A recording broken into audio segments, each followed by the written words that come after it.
Are you able to show the participants on the side? Oh, John's on it. Okay, so we're good to start then. If you want to. That's not Chris John, it's not Chris. I know. So I think we can start. You want to start the meeting? Yeah. Good morning. I'll go ahead and call this meeting to order at 9 o'clock. My name is Lorraine Walser. I'm with the Governor's Office of Energy. And we'll proceed with the roll call. Today is Monday, September 27th. And I would like to call this meeting of the Nevada Hazard Mitigation Working Group to order. The roll call will be done by Janelle. Okay. Stephen Acroft. Salome Barton. Faith Beekman. Here. Kathy Canfield. Here. John Christopherson. Present. Craig DiPolo. Present. Herman Fillmore. Cheryl Gonzalez. Claire Ketchum. Andrew Treelys. I'm here. Lorraine Walser. Present. Erin Warnock.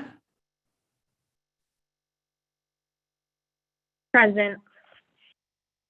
And Melissa Whipple. And then, Here, this is Melissa Whipple. oh, great. And then Samantha Laddick, our DAG.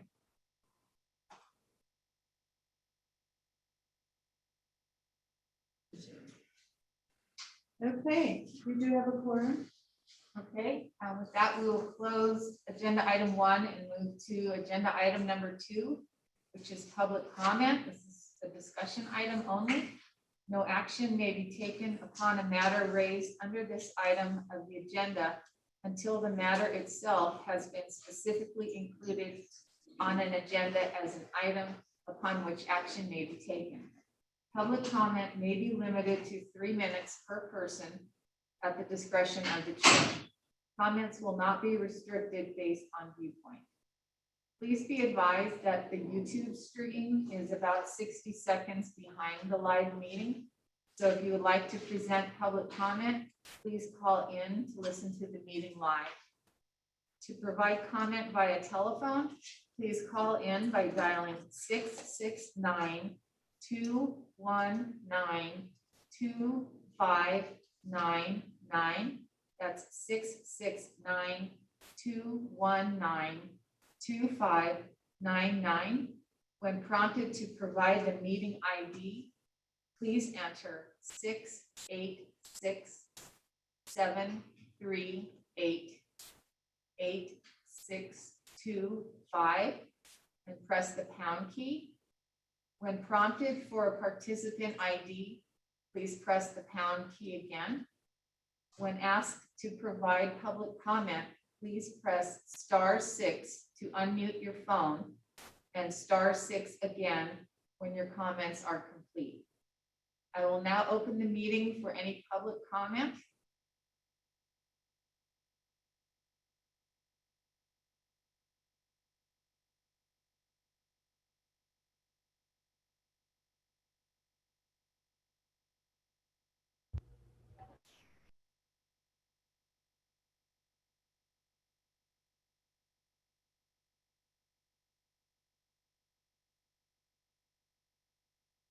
We'll just wait a little longer in case someone's joining us on YouTube on the phone.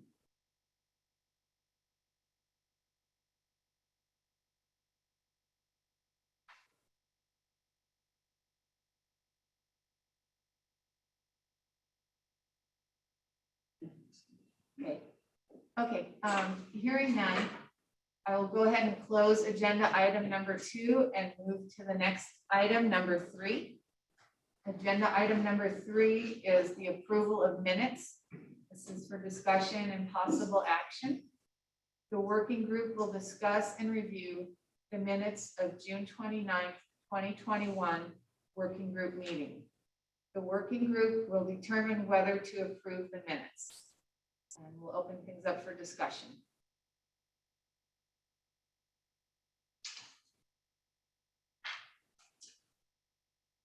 I'll move to approve the minutes. Okay, we have a motion to approve by Craig DiPolo, and do we have a second?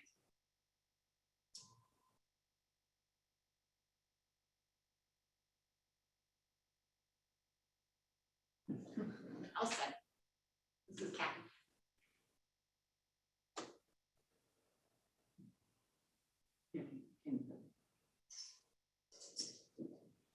Okay, we have a motion to approve by Craig DiPolo and a second by Kathy Canfield.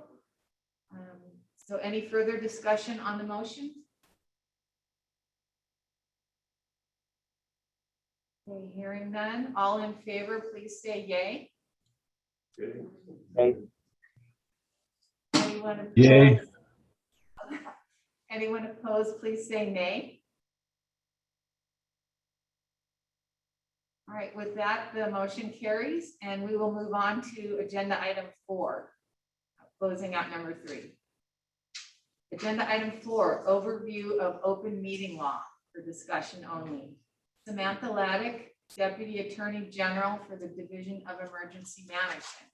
Ms. Laddick will provide a brief overview of the open meeting law for the working group. Please go ahead, Ms. Laddick. Hey, good morning, everyone. My name is Samantha Laddick, and I'm with the Nevada Attorney General's Office. I have been assigned this public body, and my role is to ensure open meeting law compliance when you meet. I'm going to try to share my screen right now and just run through a couple PowerPoint slides. I know most of you have experience with the open meeting law, so I don't want to get too far into the weeds, but I'd like to just go over some basics and make sure everybody's on the same page. So let me just try to share my screen and we'll get started. Can you see my screen? Yes. Perfect. Okay. Anytime we take a look at a law like Chapter 241 of the NRS, I always think it's a really good idea to look at the legislative intent, because while the law can be a little bit confusing and hard to follow, I always find the legislative intent is helpful in understanding, what the ultimate goal of the law is. So for those of you who may not have close access to your screen, I'll just read this to you. In enacting this chapter, the legislature finds and declares that all public bodies exist to aid in the conduct of the people's business. It is the intent of the law that their actions be taken openly and that their deliberations be conducted openly. So when we take a look at, our agendas and the way we conduct a meeting, it's all because we're trying to fulfill this legislative intent, which is that we don't do things behind the scenes. We don't do things in secret. As a public body, we do everything open and with proper notice so that the public can be involved. So the definition of a public body is it's a very long definition in the NRS. I don't know if any of you have put yourself through opening up Chapter 241, but there's a bunch of definitions for a public body. And this is the one that puts this particular public body subject to the open meeting law. The bottom line is that this body provides recommendations to the executive branch of government. And so by being appointed by Dave Fulgerton, this public body, because there's more than 2 people on this public body that don't work for Dave, you are subject to the open meeting law. And what that means for you is that we have to have an agenda when we meet. Proper notice must be given. It has to be given 3 days in advance of the meeting by 9 a.m. Our agendas have to have a particular content, which include the time, place, and location of the meeting. There have to be multiple periods of public comment. There have to be clear and complete descriptions of all topics. And we clearly have to denote any action items that may be on the agenda, just like you saw with the minutes. If you want to take action and you want to approve them, it has to be noted for possible action. Once you have a proper agenda, the meeting requirements are that the meeting has to be open to the public, which means that there have to be accommodations for anyone who may want to come, including handicapped individuals. And whether you're attending in person or by phone, you must be able to hear each other. So if especially in this world of technology now, if for some reason we weren't able to communicate or hear each other through this platform, that's a situation where the meeting may have to be canceled. But so far we're doing well, and everybody can hear each other, which is great. But I do want to remind everyone that when we take a vote, I just noticed this on the last item, make sure that you're unmuting your phone when you vote so we can hear everybody's yay or nay. Now, in order to start a meeting, you've heard Janelle, you just heard her this morning talk about quorum. Quorum is the simple majority of membership that has to be present in order to conduct a public meeting. So if you don't have quorum, you just don't have a public meeting. In the case of this public body, let's see, did I see 12 members, Janelle? 13. We have 13 members. So in order to have quorum, we need 7. And so without 7, we cannot have a meeting. And so it's really important that you always provide your availability to Janelle so she knows if she can expect you for a meeting. And now something that happened 2 sessions ago, the law clarified proxies and alternates. Oftentimes when you can't make a meeting, people send someone in their place. The law is clear now that a proxy or an alternate does not count towards quorum and they cannot vote. So if you're ever unable to come, please don't send a proxy or an alternate thinking that that will help us make quorum. You certainly can send someone to take notes and bring information back to you, but just keep that in mind that when we're trying to achieve quorum, that proxies and alternates will not count towards quorum. When it comes to taking action, we just took action on the last item. It has to be taken verbally and in public. Obviously, no voting in secret, and the majority vote is required. So if we need, say we need 7 to have a meeting and we have 7 show up, we need 4 for a motion to pass. So the majority of the people that are present have to vote to pass a motion. Please also note, and this is really more on the administrative side, but I think it's important to note to you that all meetings are recorded and transcribed, and the meeting minutes are kept by the Division of Emergency Management, and they are considered public records. So it's just important to note that when you say something in a public meeting, please know that it will be part of the public record. Just to finish up here, I just have a few compliance tips. The biggest thing we can do to ensure a successful meeting is in our preparation, right? The agenda is properly noticed. It has a great description of all the items we're going to talk about, and we're going to note any action items. So if you're ever preparing for a meeting and you're going to do a presentation, please make sure that you provide an adequate description of what you want to talk about to Janelle, and obviously let her know if it needs to be an action item or not. That will help keep us in line. The other, the area I always like to bring up is just achieving a quorum outside of a meeting. You have to be careful, especially on email. If you get an email with all the members of this committee on it and you happen to hit reply all and talk about something that is pertinent to this group, you could risk violating the open meeting law. So I've asked the Division of Emergency Management not to send out emails that allow for a reply all moment, but just keep that in mind, whether it be with this body or with others, that you have to be careful of achieving quorum even when you're not expecting it. And that includes situations when you're outside of a public meeting and not on email, right? Even just social events and meetings outside of this one. So with that, I'm gonna stop there and just see if anybody has any questions about the open meeting law.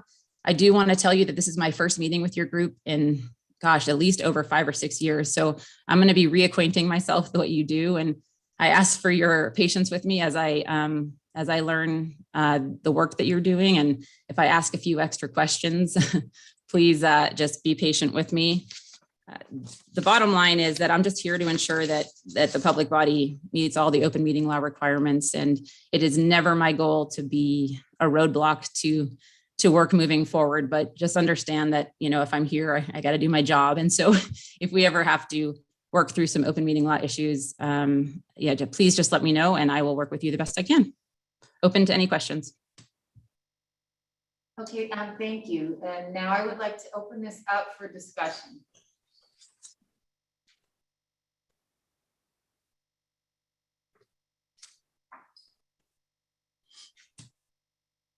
You want to just go ahead and unmute yourself if you have anything to discuss.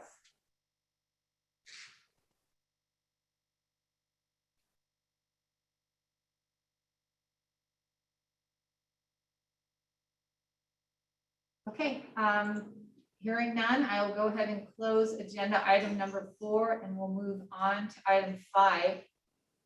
Agenda item 5 is chief's intent of the hazard mitigation working group. This is for discussion only.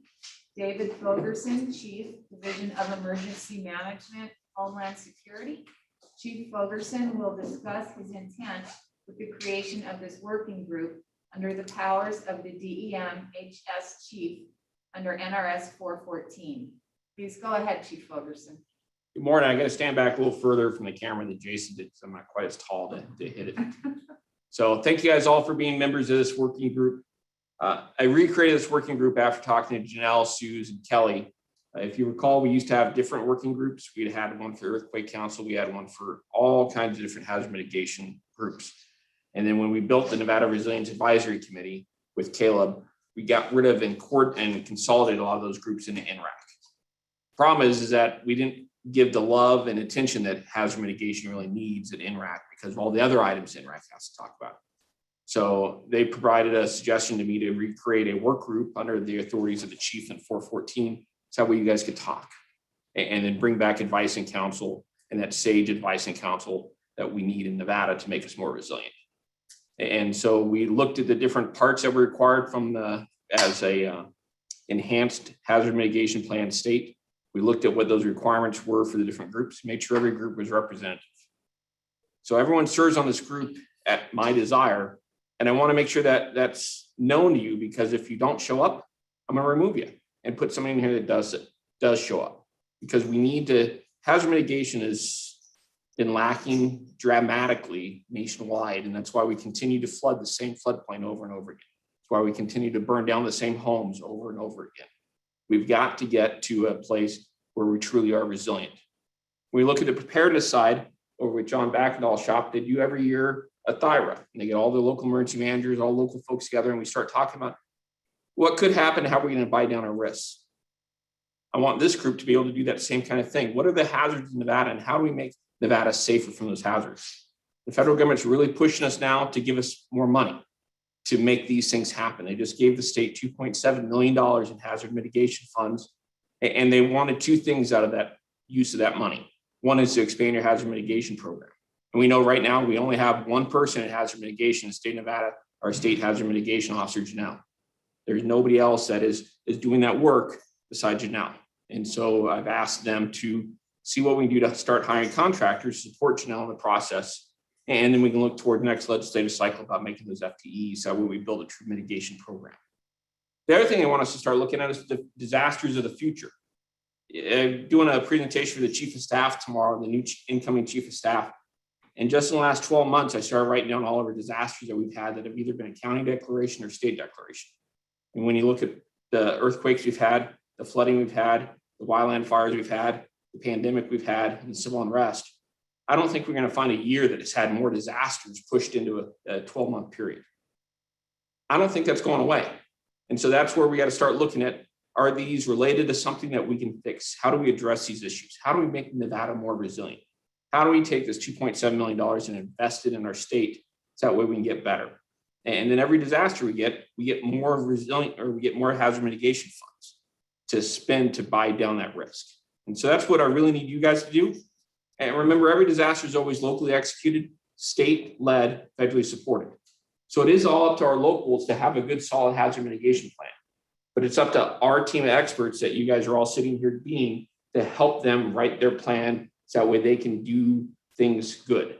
And it's up to us as the state to support them to make sure that they have the resources they need, whether it's technical advice, whether it's political support, whether it's a shoulder to cry on at times to help make this work. And then also arguing back up to the federal government to get us additional funds to make Nevada more resilient. So I don't want you to look very myopically. I want you guys to look big picture. Start thinking about how we start making Nevada more resilient. I don't want to put any edges on what your lane is. I want you to start thinking about how do we start buying down these risks and not look at just the natural hazards that hazard mitigation is normally focused on, but look at some of those technology hazards. Look at some of those people hazards that normally hazard mitigation really doesn't focus on. Normally hazard mitigation's kind of got a smaller scope in the past. Start thinking more globally on how we make this better. So I appreciate every single one of you guys showing up and doing the work, because I know from being a local and going to all these damn state meetings all the time, it's a pain in the butt.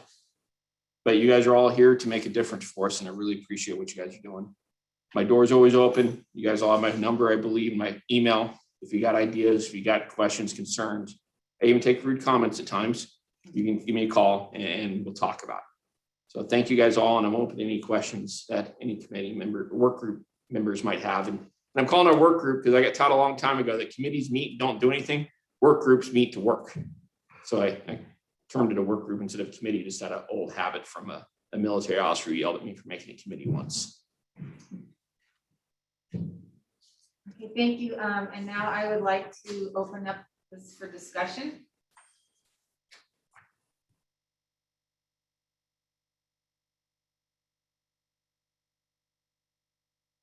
Okay, does anyone have any questions or comments they'd like to make? Please remember to take your microphone off mute.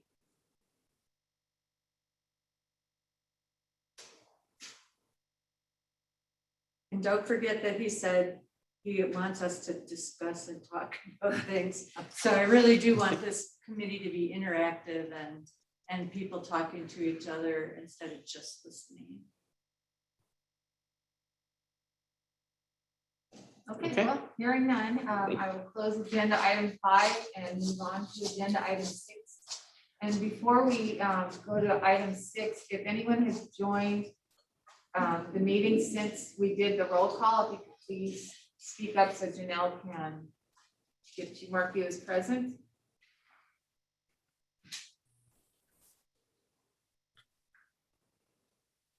Hello, this is Herman Fillmore. I joined around 9:03. Thank you. This is Mark Schugert. I joined around right after 9. Thank you.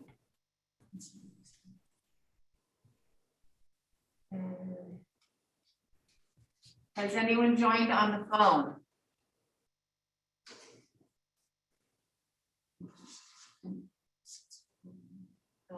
Phone number ending in 601 on the phone.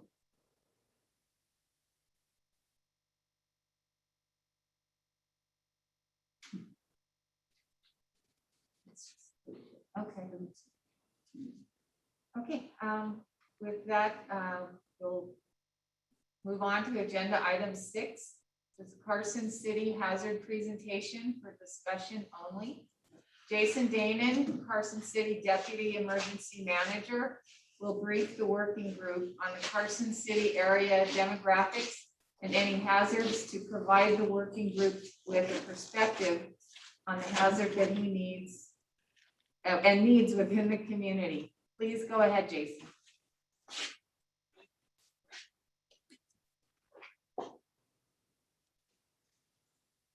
We're not going to do that one just yet.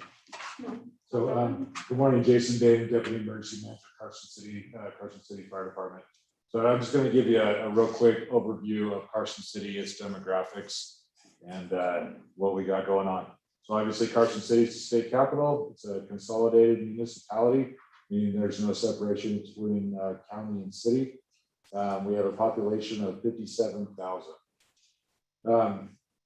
Pretty mild climate here. We have an average snowfall of 22 inches, average rainfall 11.8, average high temperatures 89, average low is 19 degrees. We have 266 days of sunshine. So obviously we all know why we're here. Very nice mild climate. We're going to go in depth on wildfire here in a minute, but specifically from our hazard mitigation plan, the biggest concerns that we have in Carson City that we're concerned about are earthquake, wildfire, floods, which floods always follow the fires, and big fire season this last year, we expect that, severe weather, and acts of violence. Obviously, we've had the last year with infectious disease being an issue. Drought continues to be a concern. We do have a hazardous materials concern. We don't have any railways or any of those things, but we do have some commercial facilities in the city. Climate change has been listed, landslides, and avalanche and volcano. These are all things that we identified during our last hazard mitigation plan that we just completed this last year on our 5-year update. Chief Ferguson's mentions of things that we're thinking that are outside of that natural disaster is cybersecurity has been a big concern for our local governments. That's one of the things that makes us think, that makes us worry, is cybersecurity, accessing city infrastructure and shutting down our ability to function. Acts of violence, I mentioned that once before. It's still a potential, it's a threat. We're in the capital city, Nevada, obviously. That seems to be a target when political events occur. We also are concerned about cascading events being things that are impacted from other areas that trickle down and impact us. An example of that is the Caldor fire. Caldor fire evacuated 25,000 some people from South Lake Tahoe, and the majority ended up down here in Carson City before they found other places to go to.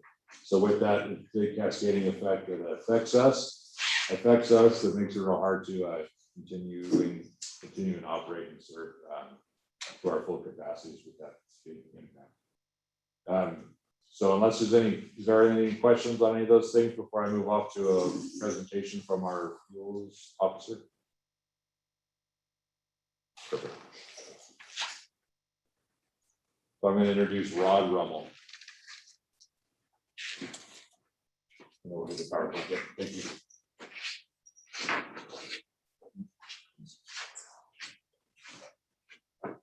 Good morning, everybody. Morning. Do we have a clicker or are you going to go through?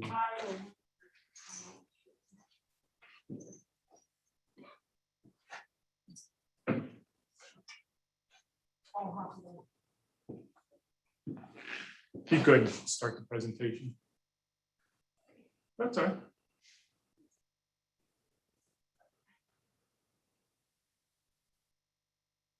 Do slideshow.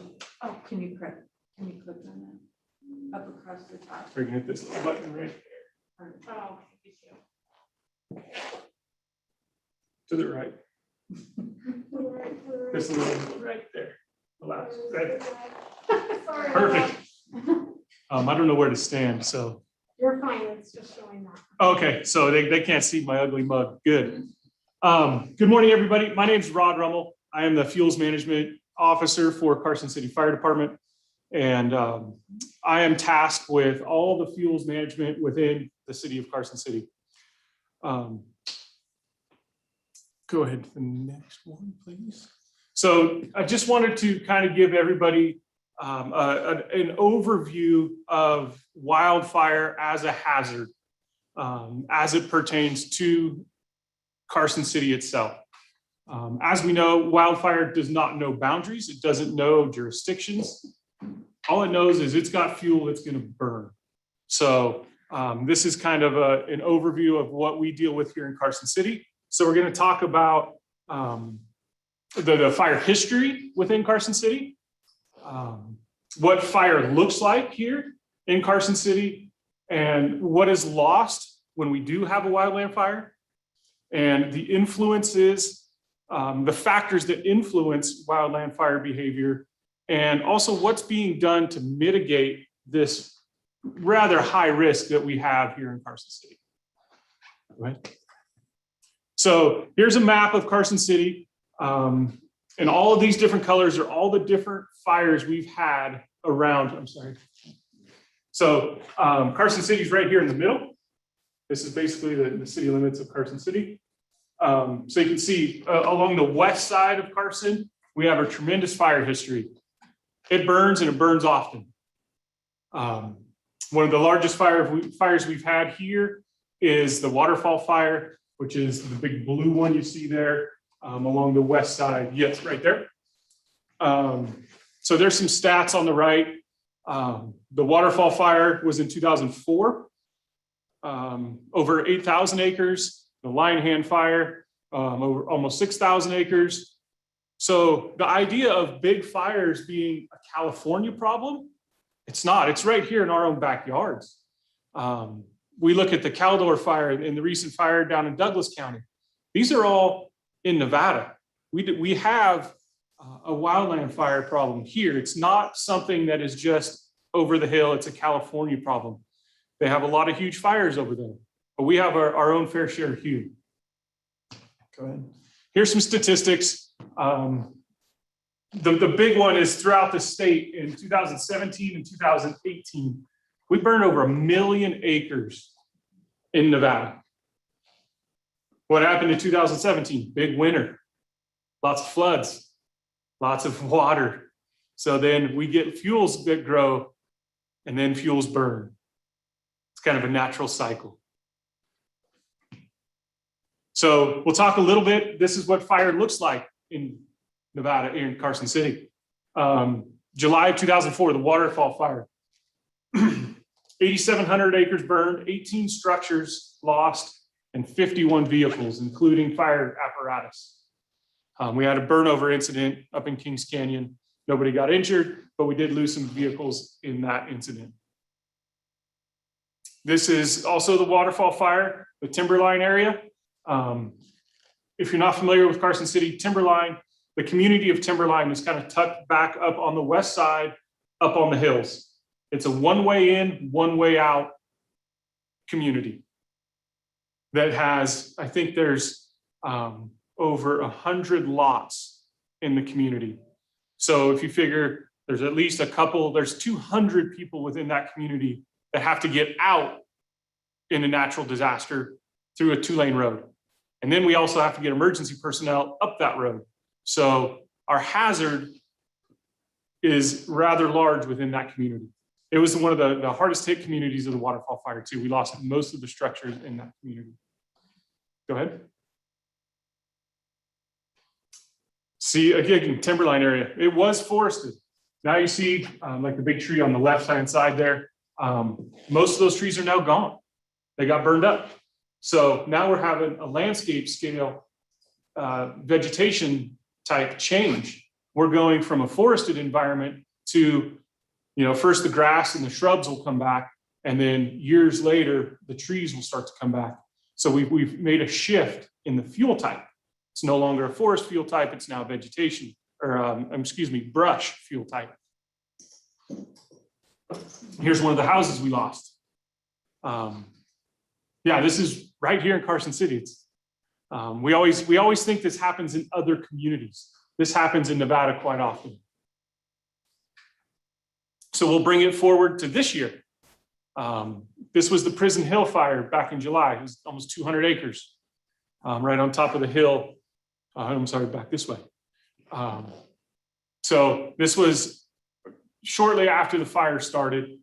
It's kind of burning down towards, I think that's Carson River Road. Go ahead. So we were able to get it under control within, I think, a day or so. 24 hours, we basically had it the fire knocked down.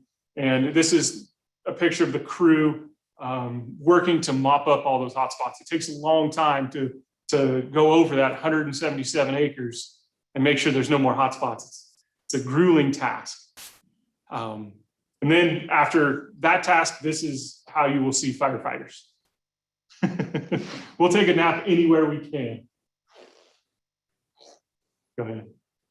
This is the small little Flint fire. It was, I think, 6 acres, right by the highway. Shut down the highway for 4 or 5 hours. So when Highway 50 is shut down, we're not getting commerce in and out of the city. So it affects local businesses. So what do we lose when we have wildland fire? How does it affect our community? People are displaced. Probably have property damage. The rebuilding process can take years. The vegetation community up in that Timberline area that we saw that was completely black, there are no trees out there. It's not a forested environment anymore. We've really changed that environment because of that fire. And it won't be the same for 10s, 20s, 30 years before we start to see those trees come back. So we know we have a problem now. How do we start to mitigate the problem, right? That's what we're all about, is mitigation. How do we change wildland fire behavior to where we don't impact our citizens anymore? Wildland fire is a natural part of the ecosystem. It's gonna happen. We can't stop every fire, but it's what we can do is mitigate those risks to our communities. So what we call the wildland fire behavior triangle, there's 3 sides to it. There's weather, there's topography, and there's fuels. We don't have any control over the weather, or at least I don't, that's for sure.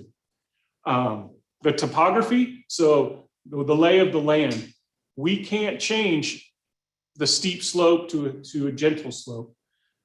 So those are things we can't change, we just have to live with. We have to mitigate the one thing we can change, and that's the fuel.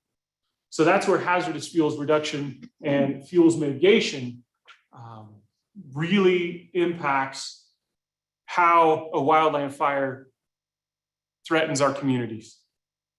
Go ahead. So what can we do? What have we here in Carson City, what have we done to start to mitigate this risk? We have several different programs within the city.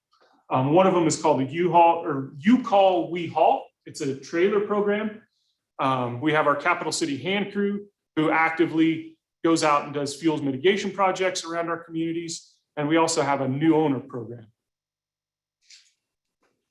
So the You Call, We Haul program, basically is what that is the fire department has 4 trailers like you see here, and we also have 4 dumpsters that citizens within our wildland urban interface areas, so kind of those areas on the outskirts of town that have the highest wildfire risk, they can call the department and schedule one of these to be dropped off in their driveway.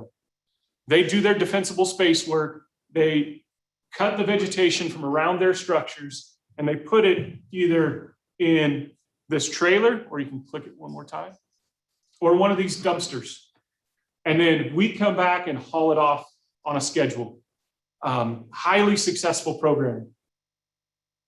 It started after the waterfall fire. There was a large push by the citizens to say, we want to create defensible space. How do we work together with the fire department? So this has been a very successful program. Last year, we collected 400 tons of hazardous fuel, we'll call it fuel, hazardous vegetation around structures throughout our communities. 400 tons. So since 2006, we've collected 4,500 tons, which is equivalent to 60 737 airliners. If you want to try and put that in perspective, I know how do we even think about 4,500 tons? The amount of fuel that we've been able to remove from our at-risk communities is substantial through this program. And this has buy-in from the homeowners. They're the ones doing the work. This isn't somebody coming out to their yard, doing it for them and leaving. This is the community invested in their own safety, which is a huge, huge deal. What's the quality of the survivable space they create? It's actually very well, because we also have a program, I should have mentioned it, but it's a defensible space inspection. So those same homeowners that get the trailers, they can call and I will go out and do a defensible space evaluation and walk their property with them and identify the hazards and go through and evaluate what they need to remove. So it's the quality of the defensible space increases over time. They usually do a little bit the first time. The next year they'll do a little bit more. The next year they'll do a little bit more. Because it actually creates a more manicured look when you start to get rid of that debris from around the structures. And so it works. We've seen it work in the past. Yeah, great question.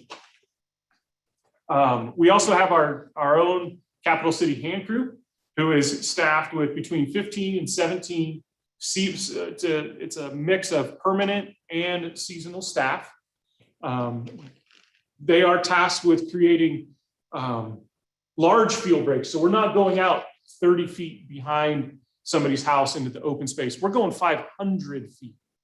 We are truly making a shaded field break to where as those fires approach our communities, like we saw in the waterfall fire, we saw the fire move right up to the community because we didn't have fuel breaks at that time. We did around Wellington Crescent, had a very small fuel break, and it proved vital to that community where the fire burned into that small fuel break. I think it was 30 feet behind, but it was on very flat slopes. So that 30 feet around that community during the waterfall fire made a difference. It kind of, the fire scooted around that community at that time.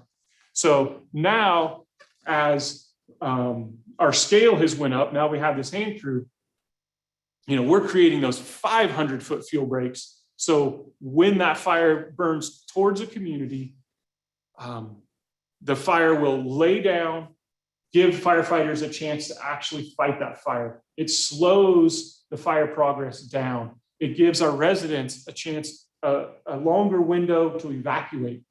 It gives us more chance to get fire personnel into the area to fight that fire. So by slowing the fire spread down, we're really increasing our odds of not having a catastrophic event. No worries. So they're not, our Capital City hand crew is not only a fuels reduction crew, they are also a fire suppression crew. So when that fire happens, we can pull them off the project and they're right there fighting the fire. They are trained personnel that are an absolute asset to the city. Our program has scaled up in the recent years tremendously, and they're a true asset to the community. We've been able to treat over 250 acres since 2017, both doing hand thinning and prescribed fire is for pile burning and stuff like that. Go ahead. So what does fuels reduction look like? Lots of people think fuels reduction, we got to remove everything.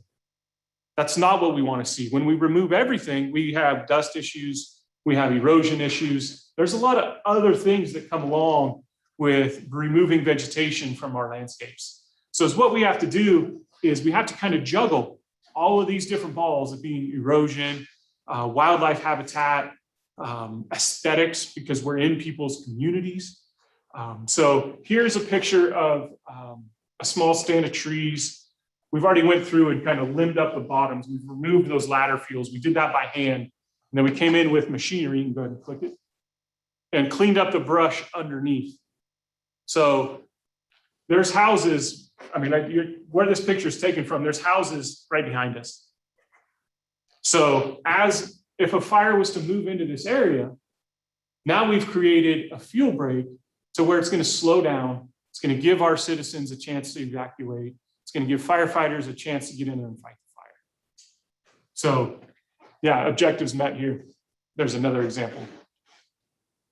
Again, there's a house right to the right-hand side. This is all, both these examples are in our Lakeview community. Go ahead. Big difference. Yeah. Cool, next one. And one of the last programs, not the last program, but one of the other programs that we have here within the city is, we don't have a better name. It's just called our new owner program.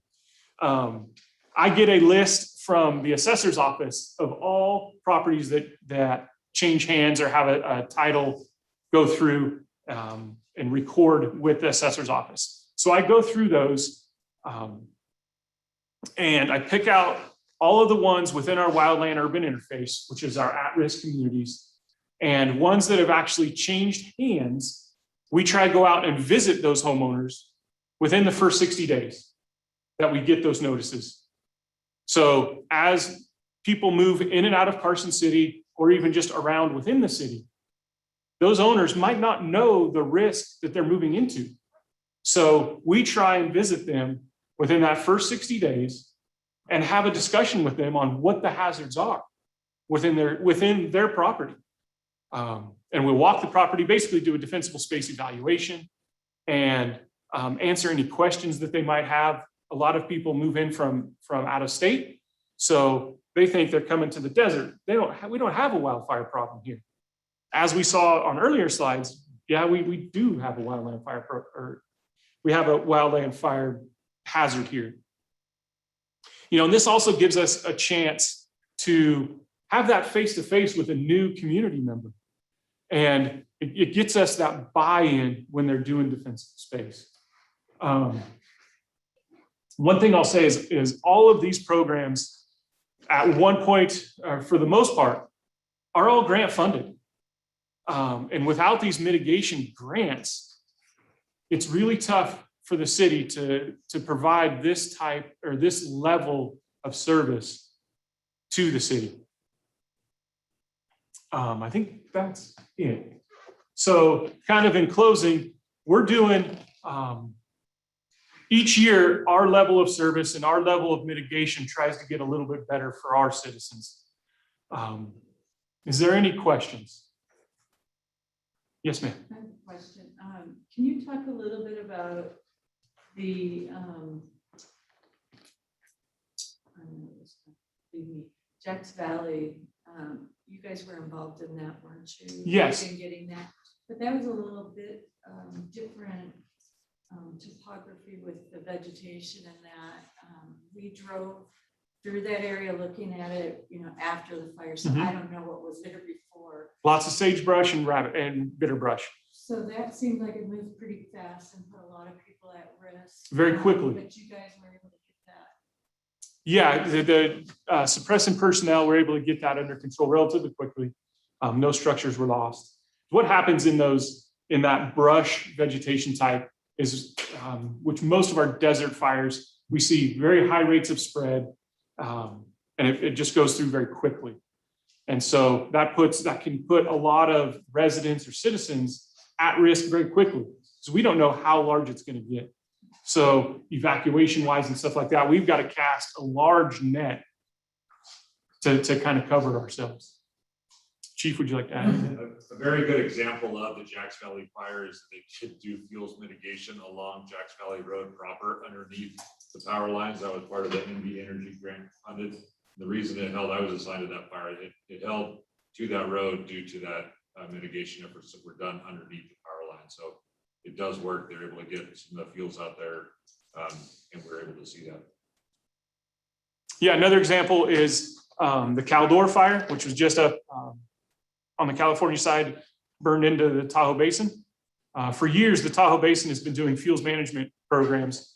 And if you're familiar with South Lake, the Pioneer Trail area, the far south end of Carson City, or I'm sorry, South Lake Tahoe, they had a very large scale fuel break on that south side.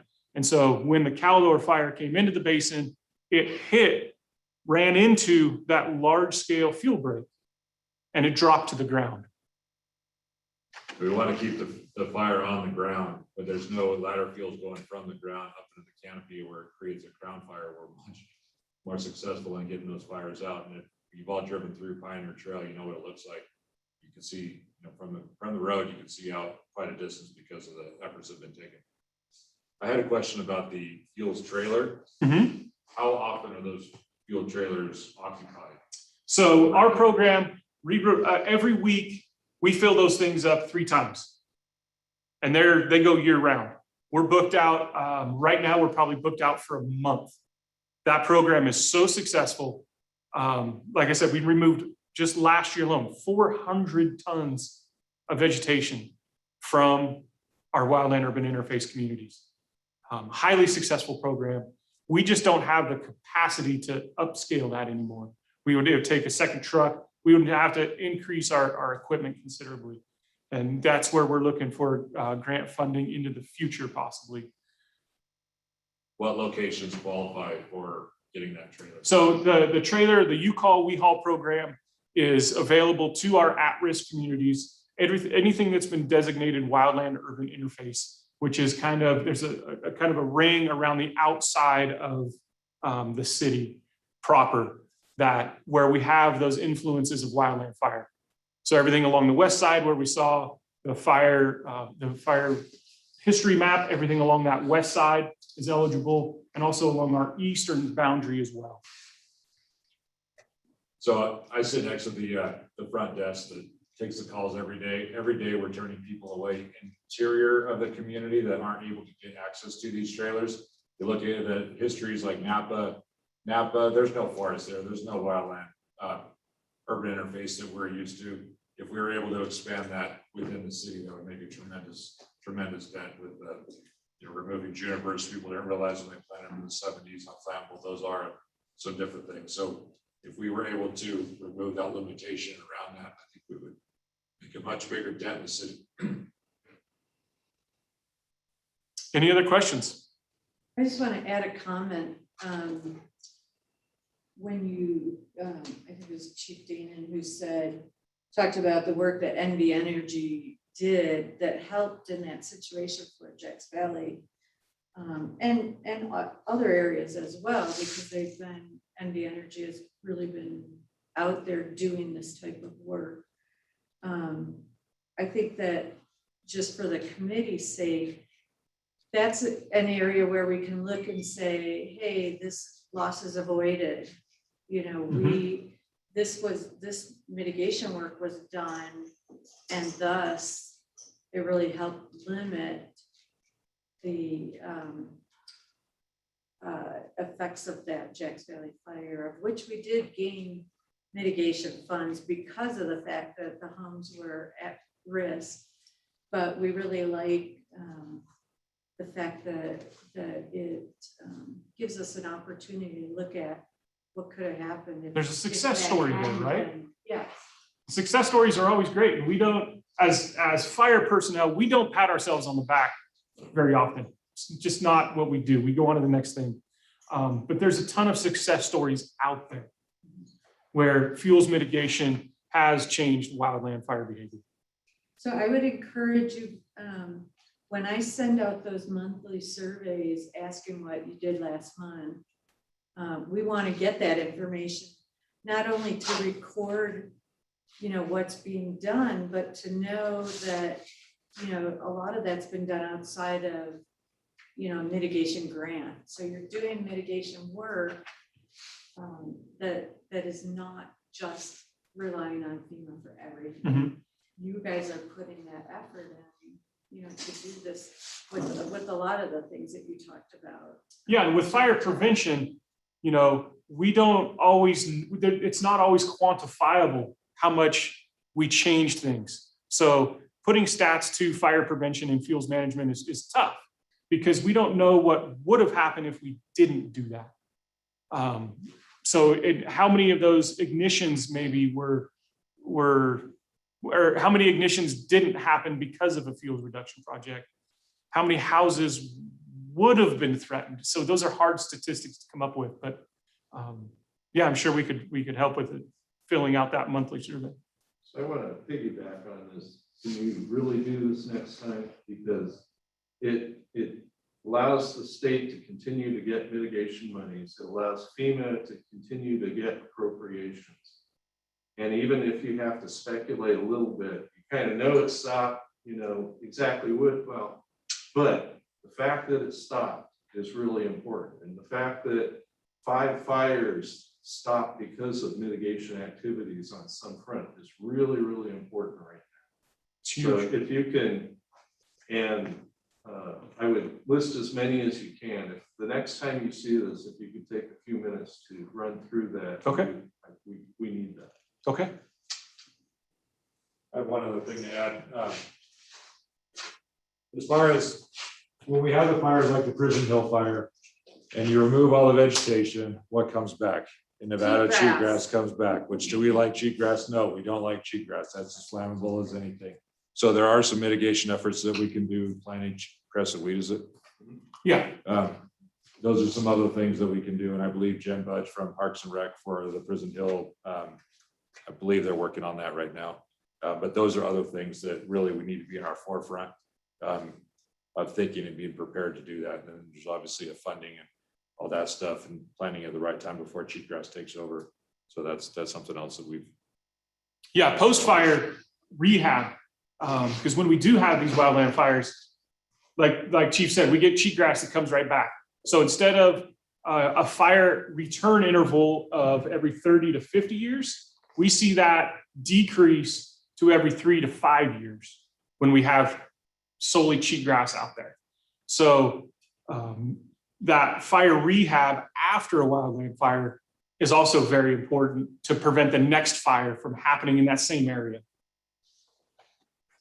Like you saw on that map, on that west side of the map, you saw polygons on top of polygons. We just keep burning the same areas over and over and over again. Up in Reno, how many times has Peavine burnt? It burns every dang year because we're not doing that post-fire rehab to try and change that landscape from a cheatgrass dominated to more of a brush native landscape.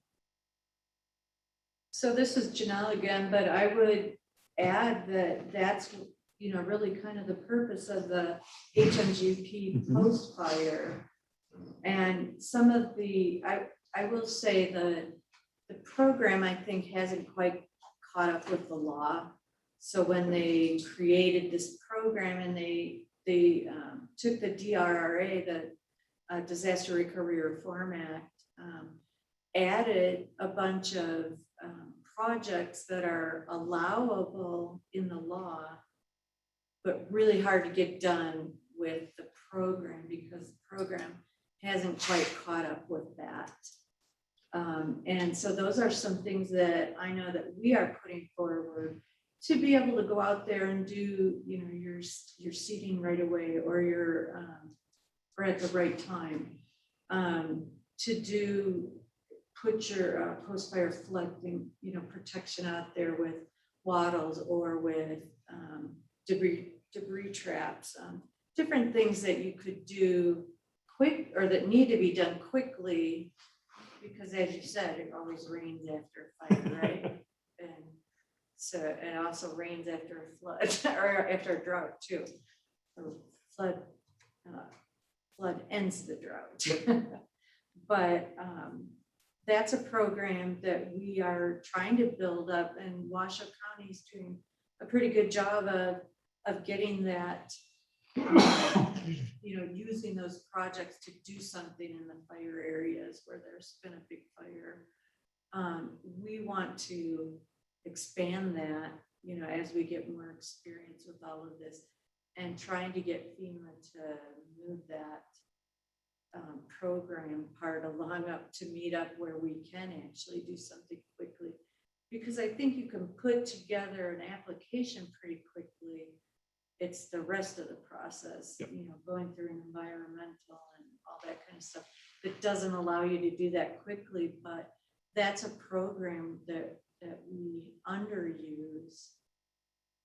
I'm always looking for last minute people to apply for those funds. So I would say, get your project, you know, think about what you'd like to do and have those kind of shelf ready applications that could go out quickly. Review the guidance that tells you what can, you know, what are the allowable projects, what's additional to what they have in the regular guidance, what's in the addendum, you know, telling you more wildfire options, so that you have that, and then it's not hard to put that forward and get funding done, you know, relatively quickly, instead of sending them 20 applications all at once that take a long time. Okay. Anything else I can add? Yeah. Actually, I just kind of had a question because I'm kind of new to this group with this, but how is this, have we, as the state, related any of this fire stuff to the air quality issues and kind of air quality mitigation items? I mean, after we've seen up here, Carson for the last, we had smoke for 2 months, you know, and I feel bad for people that you can't really, you know, it's hot out and you can't close your windows. You know, all this is coming through. I'm just curious if we are related any of that to air quality. And some of it's beyond, you know, most of that smoke was coming from Shasta and Yosemite. So it's gigantic areas that are beyond our individual control. Definitely. But, you know, maybe we should also be trying to tie some back, see if we can tie some back in. And I'm also curious, after having 2 months of smoke, what you're seeing as far as what the vegetation, is it drying up even faster? I mean, I look at my own yard and the trees, you know, everything turned yellow really fast. Everything's very parched Everything's right now. dry. Yeah, we're Even at water. almost historically low vegetation moisture contents right now. We are into the second year of a drought, and the vegetation is really showing it.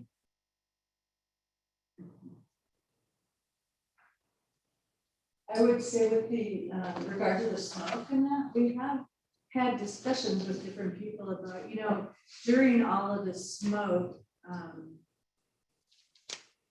I guess not so much maybe this summer, it was really bad, but schools were out, you know, not in session. But with all the days last year that people, you know, missed school because there was too much smoke. And we talked about potential projects that the school system could do in upgrading, you know, their HVAC system to help, you know, and then you don't have to, you just have to keep the kids inside, but they can still go to school because they're not, you know, smoked out with everything. So discussions are being done, but we haven't put forth any projects yet. Interesting.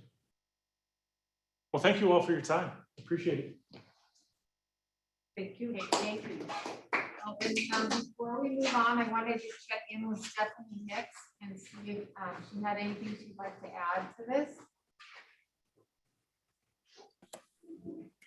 Thanks so much for asking. No, I wanted to say that we just completed our hazard mitigation plan update, which I think you guys are all aware.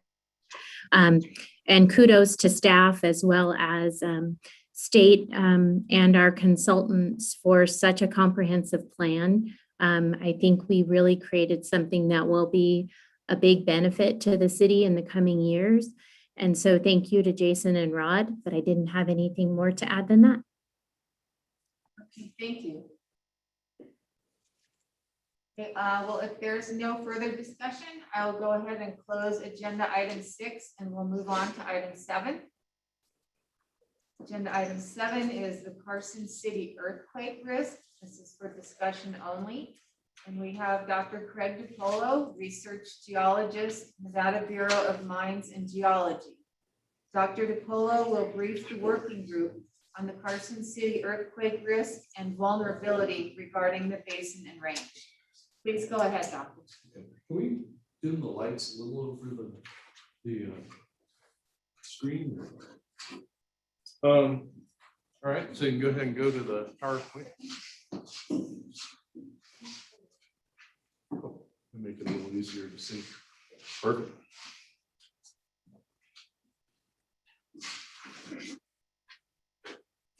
Well, thanks for having me. Nevada's got an earthquake risk throughout the state, but it's particularly pronounced here in Carson City.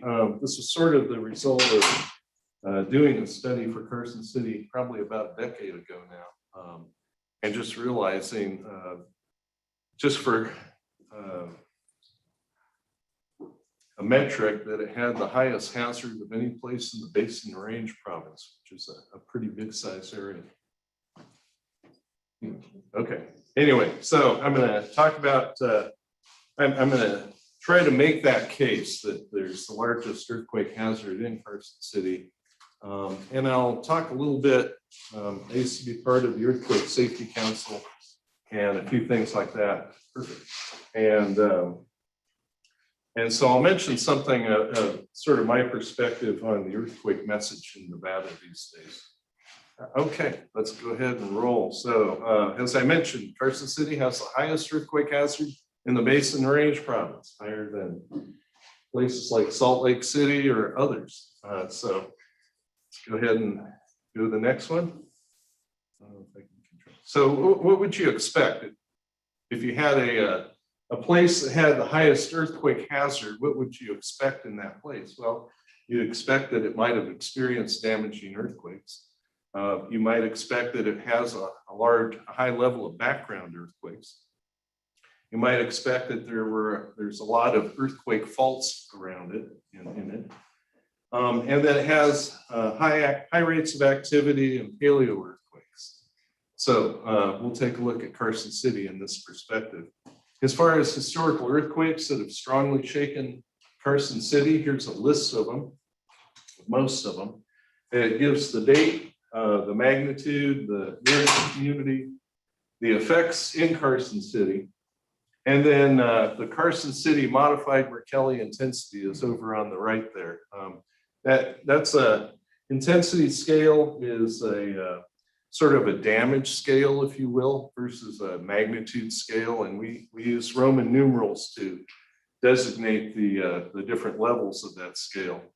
Roman numeral 6, well, Roman numeral 5, we don't really have on there. That just kind of shakes you enough that everybody wakes up and says, did you feel it?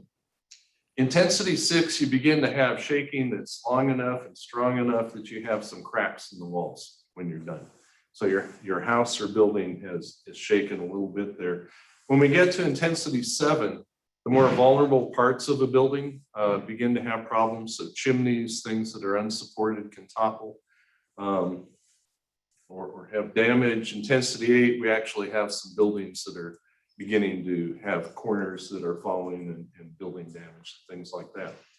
And so we see a number of earthquakes here. 1857, your Incline Village, 6.3, 1860, 1868, 1869, a real active time actually into the late 1800s. It was almost between Virginia City and Carson City. Who's going to have the next earthquake? And we actually have records from a nun in Carson City or in Virginia City who was there at the church up there. And so we believe that they're trustworthy notes.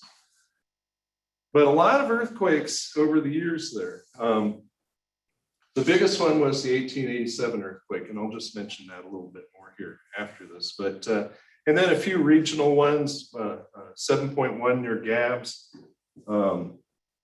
Caused a little bit of damage in the eastern part of town. Wabuska had a magnitude 6 there. And then the 1954 Churchill County earthquakes brought, what do you call it, things off of shelves in grocery stores here in Carson City, and plaster fell and a few things like that. So we have had a history of earthquakes that have caused a little bit of damage in Carson City, some more than others. The June 3rd, 1887 Carson City earthquake is probably the worst one we have actually in the state as far as damage goes. A lot of earthquakes have been away from the urban communities, fortunately. There were no foreshocks with this earthquake. It's an evening earthquake or an early morning earthquake, 240. That's pretty common, actually. And it was difficult to stand. People fled to the safety of the streets, which they always are going to do. So even though we tell people not to run in and out of buildings, they're going to do it. So we have to make sure the entrances of buildings are as safe as possible. Basically, all stone and brick buildings showed the effects of the earthquake. There were cracks, separated walls, inch-sized cracks between the front of a building and the rest of the building, damaged chimneys, plaster, broken windows, and lots of other stuff broke as well. Genoa was badly damaged as well, almost as a smaller scale, but almost a similar type of severity as Carson City. And there's a little bit at Glenbrook had a chimney that came down. Other things that happened, and earthquakes are a kind of they happen all at once and they're very comprehensive. Everybody seems to have the effects. And then there's multiple aspects within the earthquake, such as this phenomenon called liquefaction. So if you happen to have saturated ground and you shake that, it can actually act like a liquid for a short period of time. And what that means is if there's a little bit of a slope, the whole ground can move a little bit there. Or it can lose its bearing strength for a short period of time. It just turns into a liquid. So if a building is on a piece of ground that moves, that can distort the building. Buildings can sink into the ground. Buoyant things can come up. A tank that's not fully filled with something can actually float to the surface. And that occurred here probably around the prison area. When you read about the the roads going down to the prison, they appeared to have undergone some liquefaction. There were some ground offsets in Washoe Valley. We're not sure what these are, whether there was actually a surface rupture there. It's more likely a landslide. A lot of rock falls coming in the mountains. And then in Mound House, we had a chimney that was damaged and they had a fire in there. So the hotel burned down before the volunteer fire department could get out to it. When we look at historic earthquakes, and this is a little dated, I apologize for that. But this is the Carson City area, Carson City metro area there. A little bit of Lake Tahoe, the mountains, the valley, and then some of the pine nuts on the other side. And this shows the historical earthquakes that are recorded in the valley from 1857 to about 2014. And you can see there's lots of the yellow dots, the scales down there on the left-hand bottom, but the round yellow dots are magnitude 2s and 3s. The larger red dots are getting into the 5s.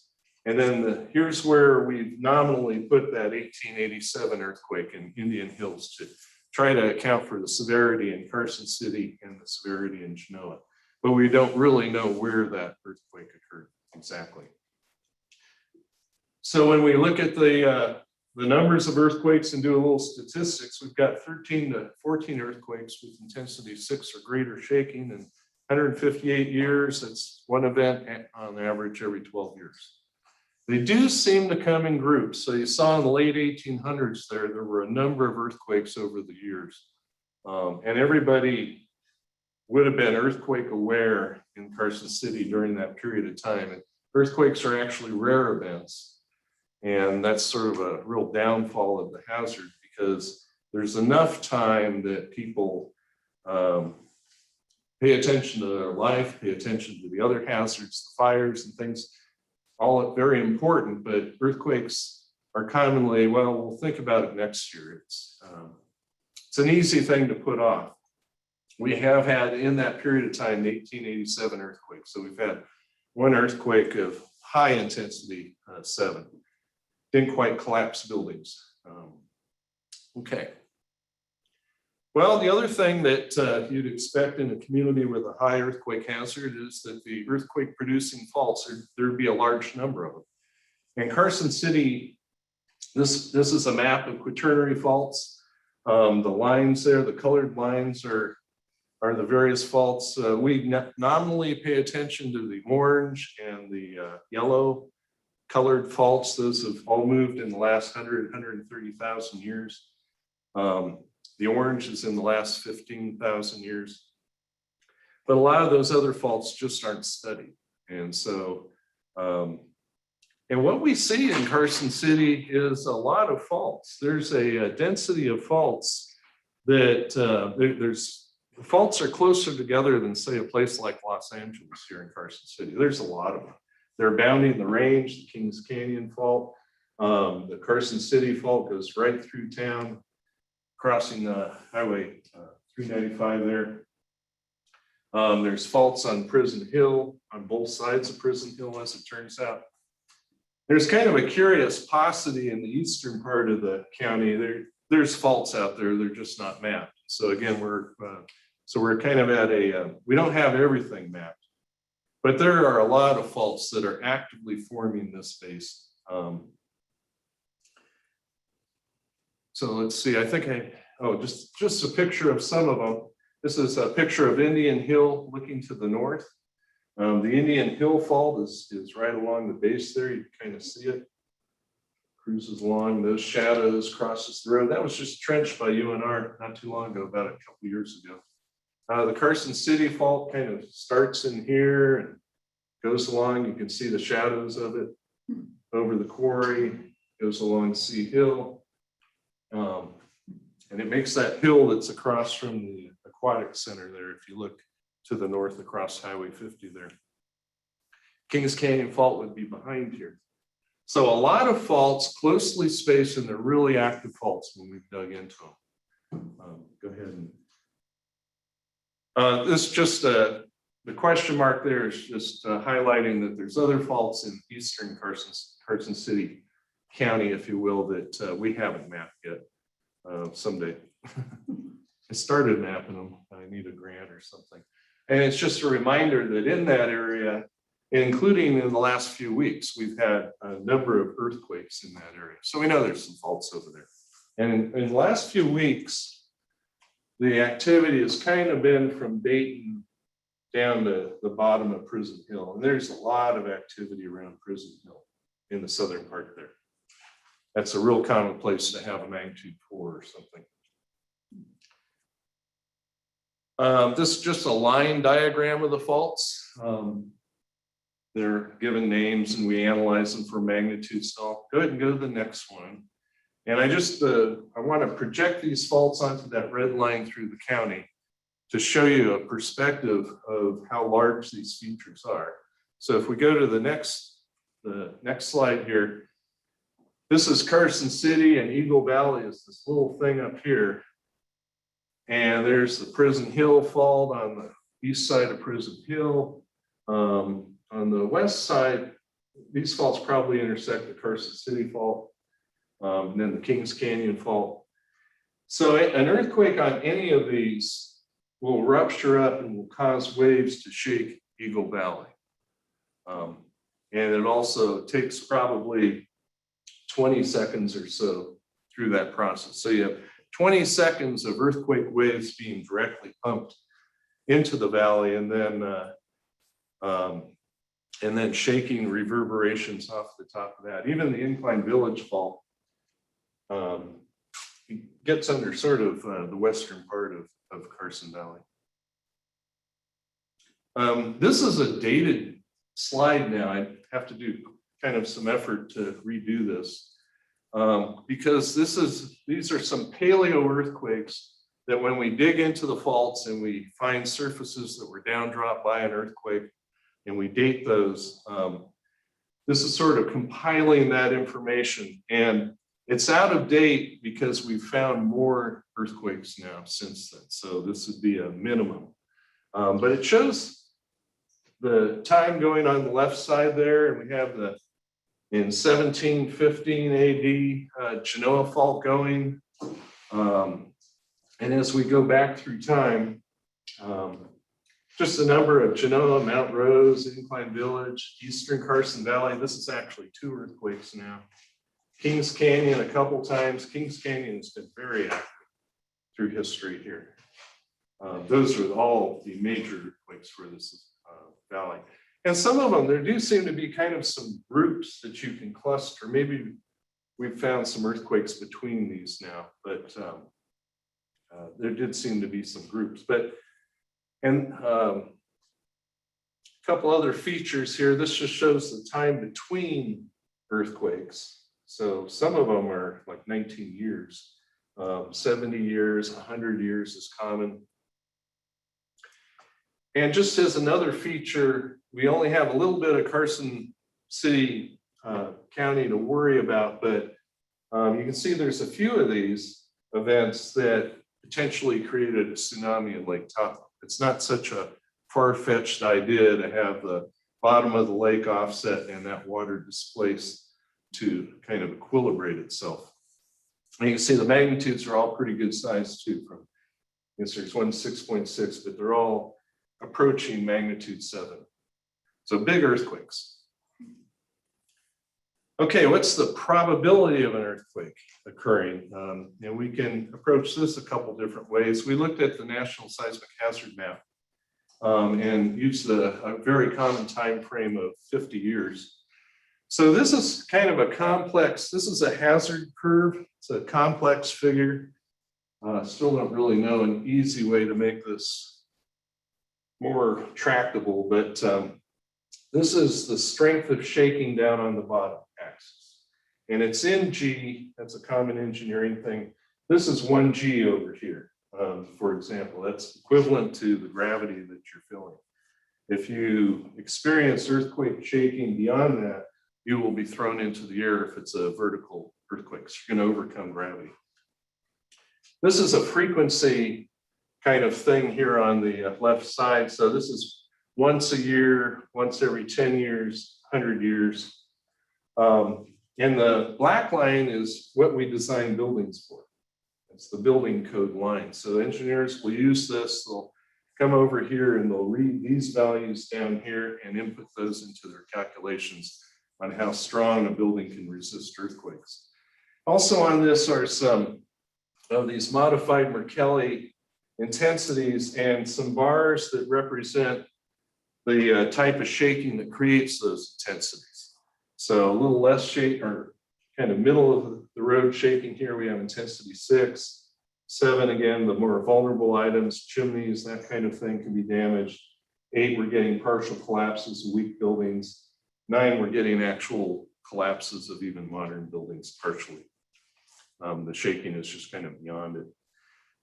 Let's go back. No worries.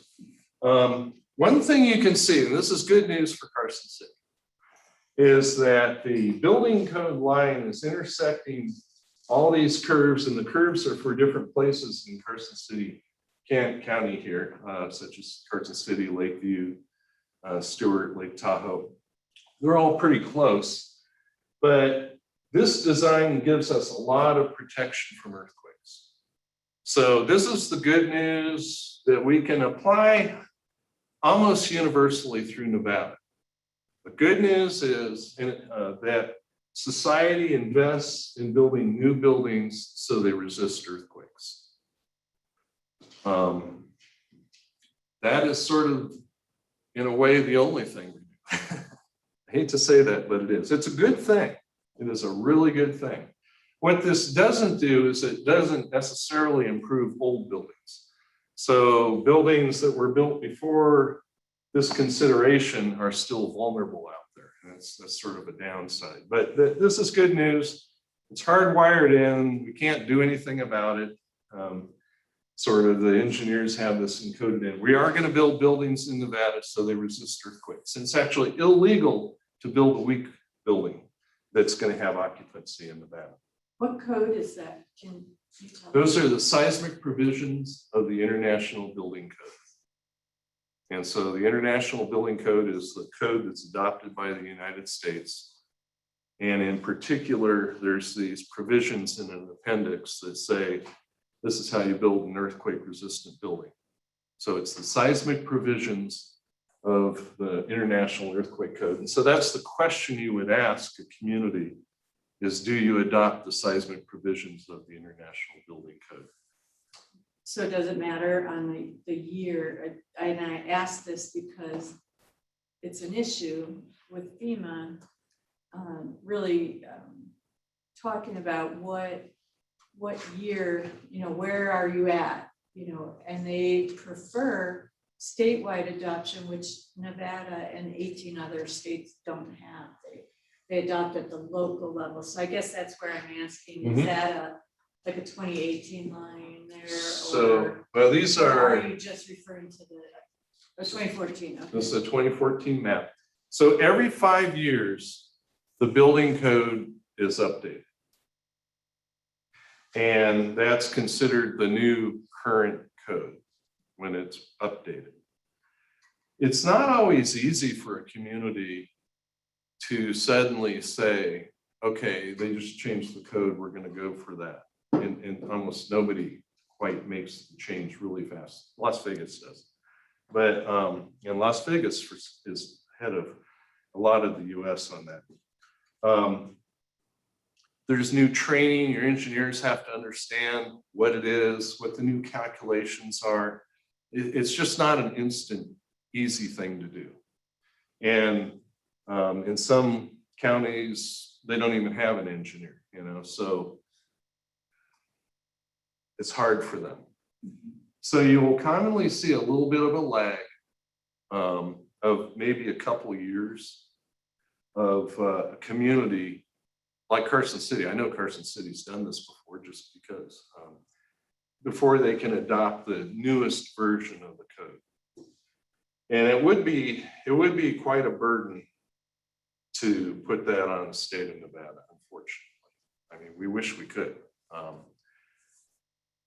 What you will see happen is people will be sensitive to it. So even though a community hasn't necessarily adopted the most recent code, they may know that now we're going to pay attention to some detail of a building, and they may unofficially pick that up and say, okay, the building code's paying attention to bracing now. So we're not going to adopt it yet, but let's really check the bracing, that kind of thing.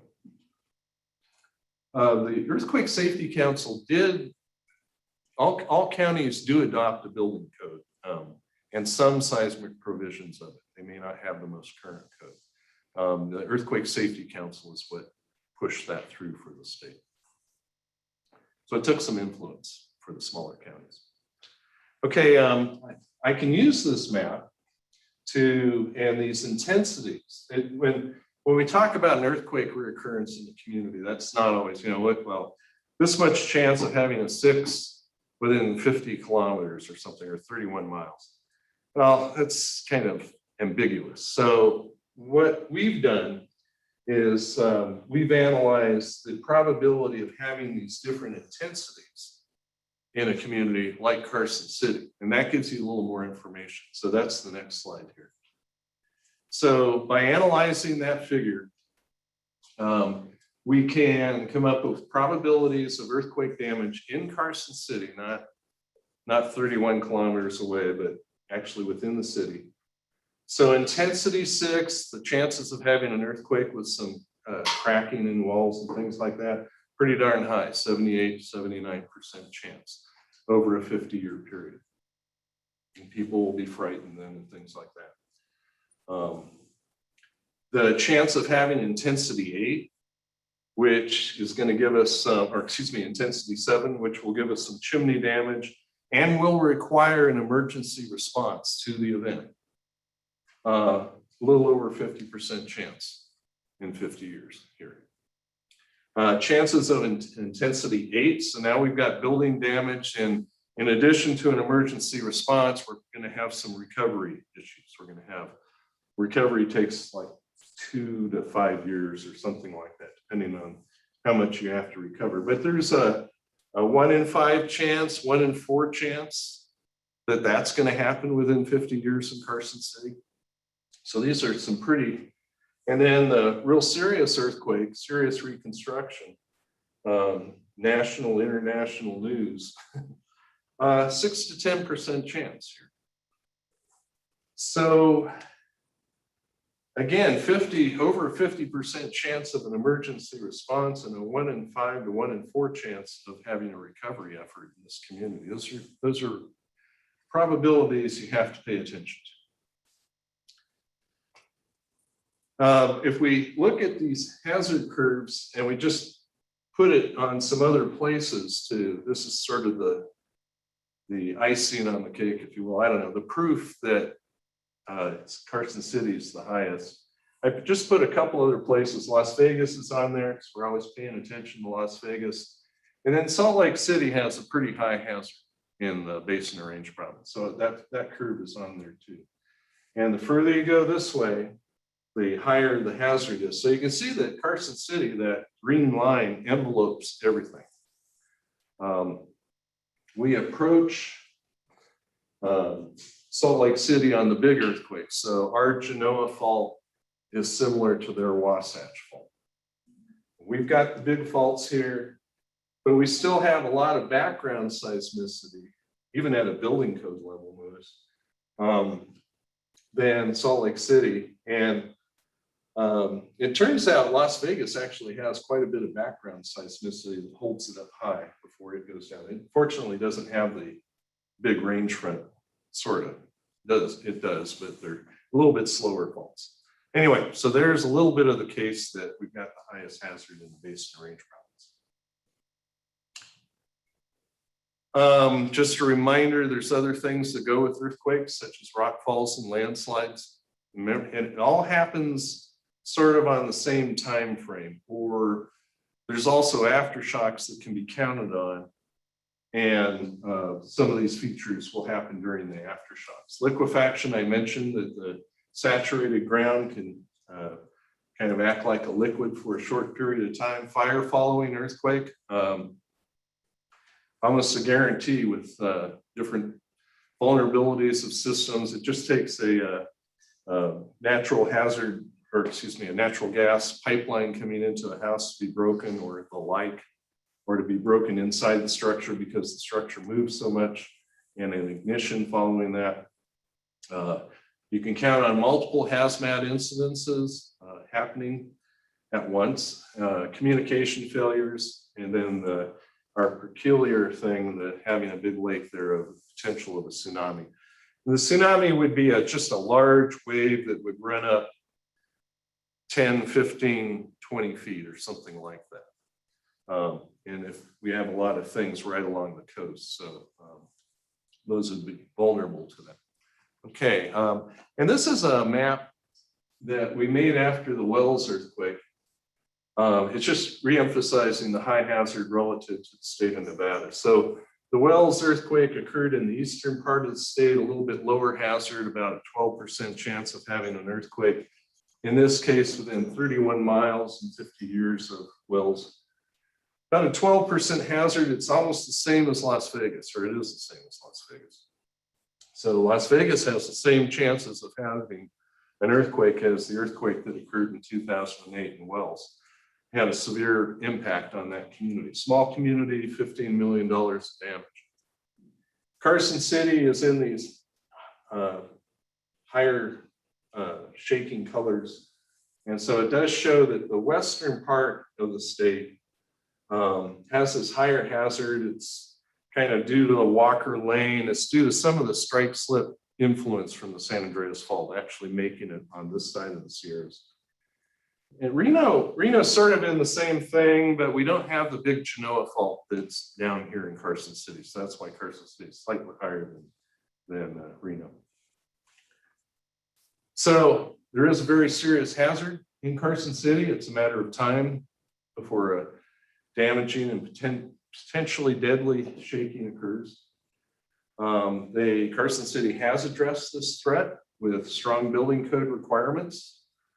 And they've done some inventory of vulnerable buildings in the city too, which is really important. But I would venture to say, by looking at the participation in the Great Shakeout and a few things like this, that public awareness is probably down in Carson City as well as in most of the state. And vulnerable buildings remain a challenge. Those are going to be where the multiple injuries, multiple deaths are going to be. And so Carson City knows where its unreinforced masonry buildings lie. And that's a huge thing to try to deal with those buildings. We maybe deal with 1 or 2 a year in the state. There's a lot of issues, but I've encouraged them to, in their last go around, to prioritize the buildings with regard to seismic risk, know which ones are the highest priority, the highest threat, most people around them, most people in them, and to come up with some at least solutions for those buildings, even if we don't solve it.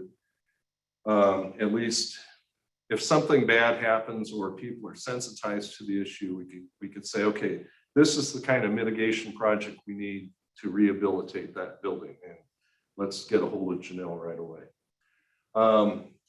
Overall, the mitigation, we need to continue this universal message of drop cover and hold on to all Nevadans. So now I'm broadening out to all Nevadans. We need to keep the earthquake safety message in front of people. This is not happening anymore. There's a big loss with the loss of the Earthquake Safety Council that sort of was charged with some of this stuff. They did calendars, they did all kinds of things. Brochures, Living with Nevada. Earthquakes in Nevada was a product of them. And windows of opportunity. And I know that the chief put out something after the either the Antelope Valley earthquake we've just had recently or something, saying, we're here to support you with earthquake mitigation. There's messages, there's just getting to be a smaller pool of people who actually do that anymore. John Anderson just retired. I'm probably not far away. So the people who are on this side of the user stuff of earthquakes, we don't have as many in Nevada. They're getting to be a smaller pool. It's more research. have to keep up with building codes best you can. It's good to encourage that. You know, it might mean that we have to have a training course for the counties when we change to a new building standard so they can easily pick up what those changes are and be able to implement them. We have still a lot of unreinforced masonry buildings in the state. We probably still have around somewhere between several hundred to a few thousand. We don't quite know. But fortunately, it's less than the 27,000 we used to think we had. But there's still a lot out there. And there's other buildings we're not considering. We are confused about cinder block buildings. And we're underappreciate things like non-ductile buildings, non-ductile concrete, but we've got our hands full with unreinforced masonry buildings. We just have to keep pushing with time. So the state of Nevada has done a good job on the state buildings. They have rehabilitated a lot of those. The state capitol, some of the other buildings in town have been mitigated very quietly for earthquakes. So we need to keep pushing this down. And we made a lot of progress with the Earthquake Safety Council. And now it's up to the communities really to keep that going. I think that's the next. Oh, just a reminder, volcanoes, tsunamis, landslides, oh my. Volcanoes are this weird hazard in the state. It's kind of like a pandemic. It's, you know, we plan for it. It's like, is this really gonna happen? And the pandemic really happened. Whoa. Seriously? Well, volcanoes are right there. And McClellan Peak is probably the closest volcano we have here. Even in, I think it was 2007, I can't quite remember, the early part of the century, we had dikes being injected at the base of the crust under Slide Mountain in that area. So that's the beginning of the process. The magma has to make its way through the crust to feed a lower chamber and a few things like that. But that has been measured both in Lake Tahoe and in Sierra Valley, or just south of Sierra Valley a little bit. There are strategies. The tsunami and Seiche idea, any large body of water in Nevada has this potential. Lake Mead, Walker Lake, Pyramid Lake. And there is a way to deal with this. So I'm not sure you'd have to model it, but in Western Carson City, for example, the homes that are there might figure it out that, okay, you got 50 feet to get up the hill and be away from a potential wave splash zone. And so get your trail going or something like that. There is there's not much they can do but duck, cover, and run. That's what we used to say. But there's a strategy there. If somebody wanted to protect themselves against that rare event, they could. In landslides, Kings Canyon, Ash Canyon, some of those, we just need to map them out, map out the steeper slopes, and understand what the bottom is. I think I just have, this is sort of my warning thing, or beating the drums. I've been doing this a little bit lately, just that we've lost our state guidance. So there's nobody pushing at a state level to get ready for earthquakes. And basically it's up to the counties and cities to pick up this effort. We never have any county or city that gets over 20% participation in the Great Shakeout. It's more like 12. 0 to 12 is a real common participation. So there's lots of opportunity for people to push the shakeout, for a city to have the first time that we've had 50% of the people participate. That would be a big deal in getting the earthquake message out. We've lost our momentum on unreinforced buildings. Basically, we'll probably have to have something bad happen to get that going again. All these things tend to be unacceptable in hindsight. Our urban preparedness is diminished. Won't get into that too much, but I do worry that we're kind of locked in about 20 years ago or thereabouts. So how much equipment we have around, search and rescue, those kind of things. And it's hard for people to justify expenditures, appropriations for this stuff these days. And that has to do with the last one. The earthquake message is not taken to heart the way it should be. So I've watched people debate, oh, should we do something or not? Now let's wait till later. It's real easy to do that in this environment. So something big is lost in Nevada, and being the third most active state in the union with regards to earthquakes. And I'll just leave it at that last one. We don't have to, these were in case I had a question on the hazard more.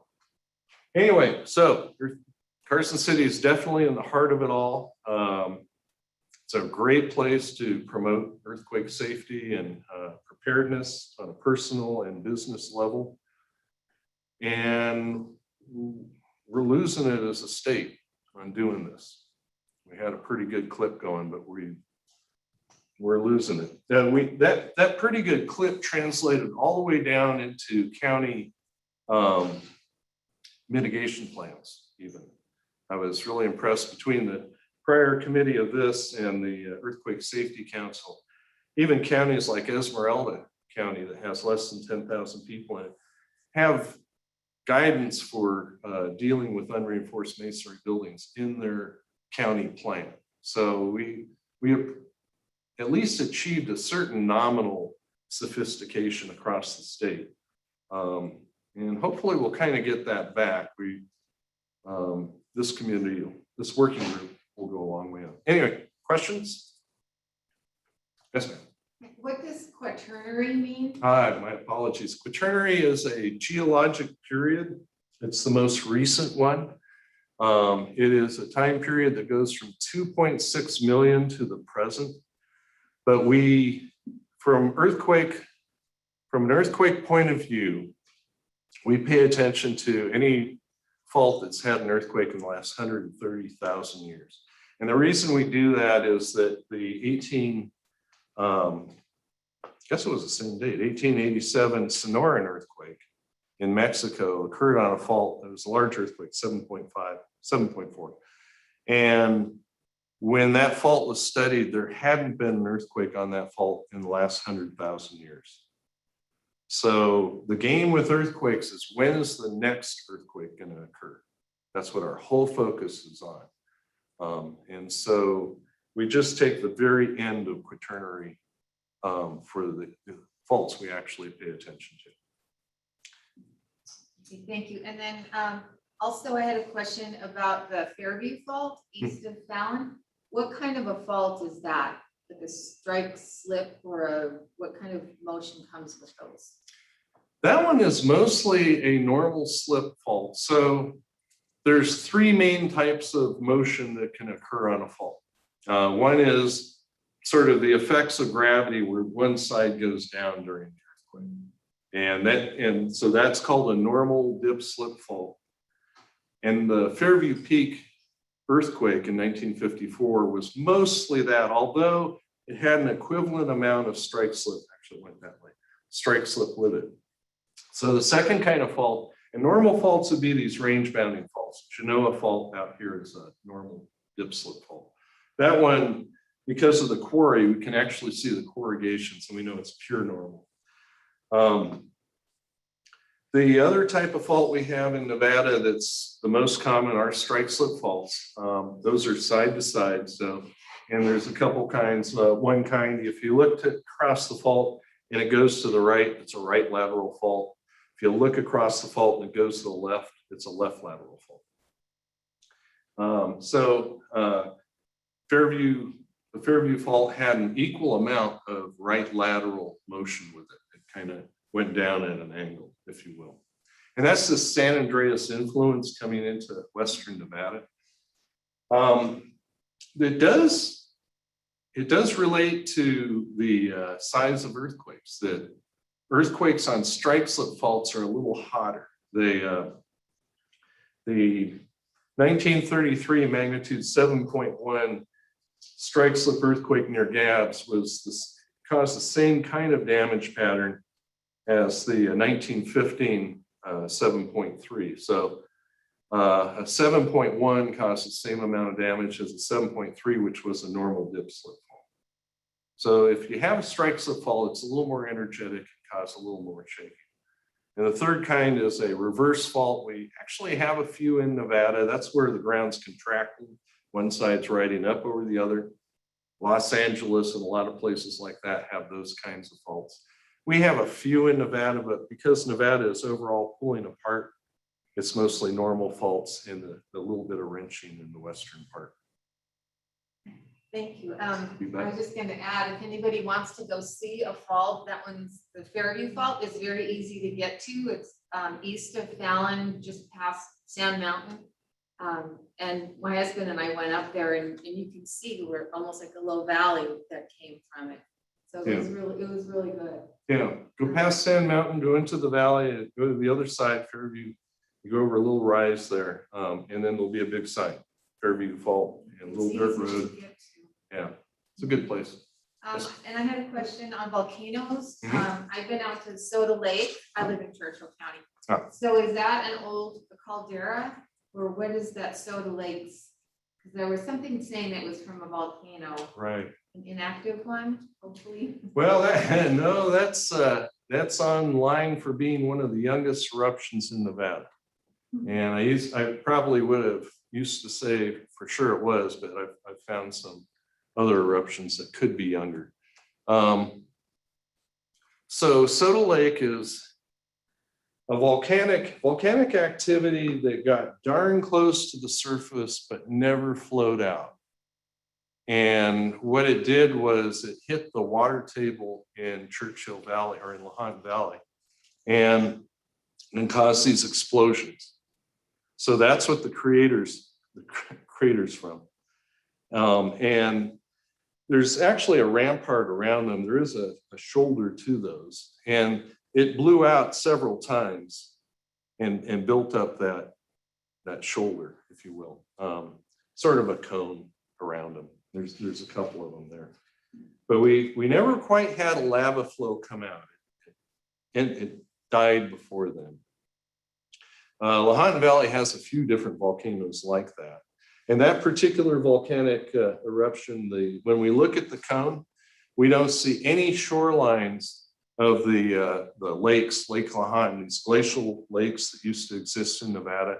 We don't see any shorelines at all on that. There's a debate. So we know it's less than about 7,000 years. My reckoning is it's around 2,000 years old. But there's people who study the Native Americans, the ancestors there and all. And so there's a little bit of, they don't think it could be that young. So a little debate there.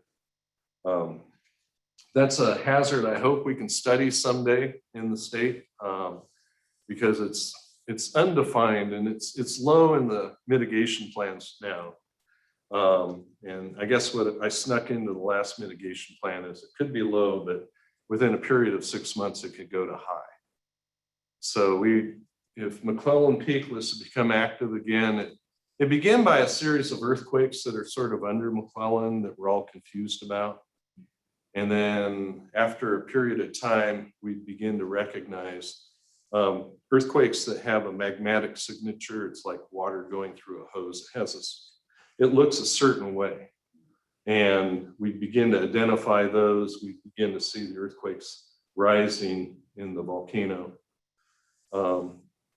And we'd be really lousy at predicting exactly when that eruption would occur. We might say it's going to be in a few months, but the last eruption of St. Helens before the big or after the big one surprised everybody how fast that went. It turned out to be a few weeks when it should have been a few months. So. Okay, thank you. Yeah. Were there any other? Oh, go ahead. Yes, ma'am. I'm just interested, maybe you mentioned it in the beginning, I didn't hear it, but I'm interested to know how long has it been since the state, is it Earthquake safety, advisory group? Earthquake Safety Council. Yeah, Nevada how long earthquake. have they not been active and why are they not in place?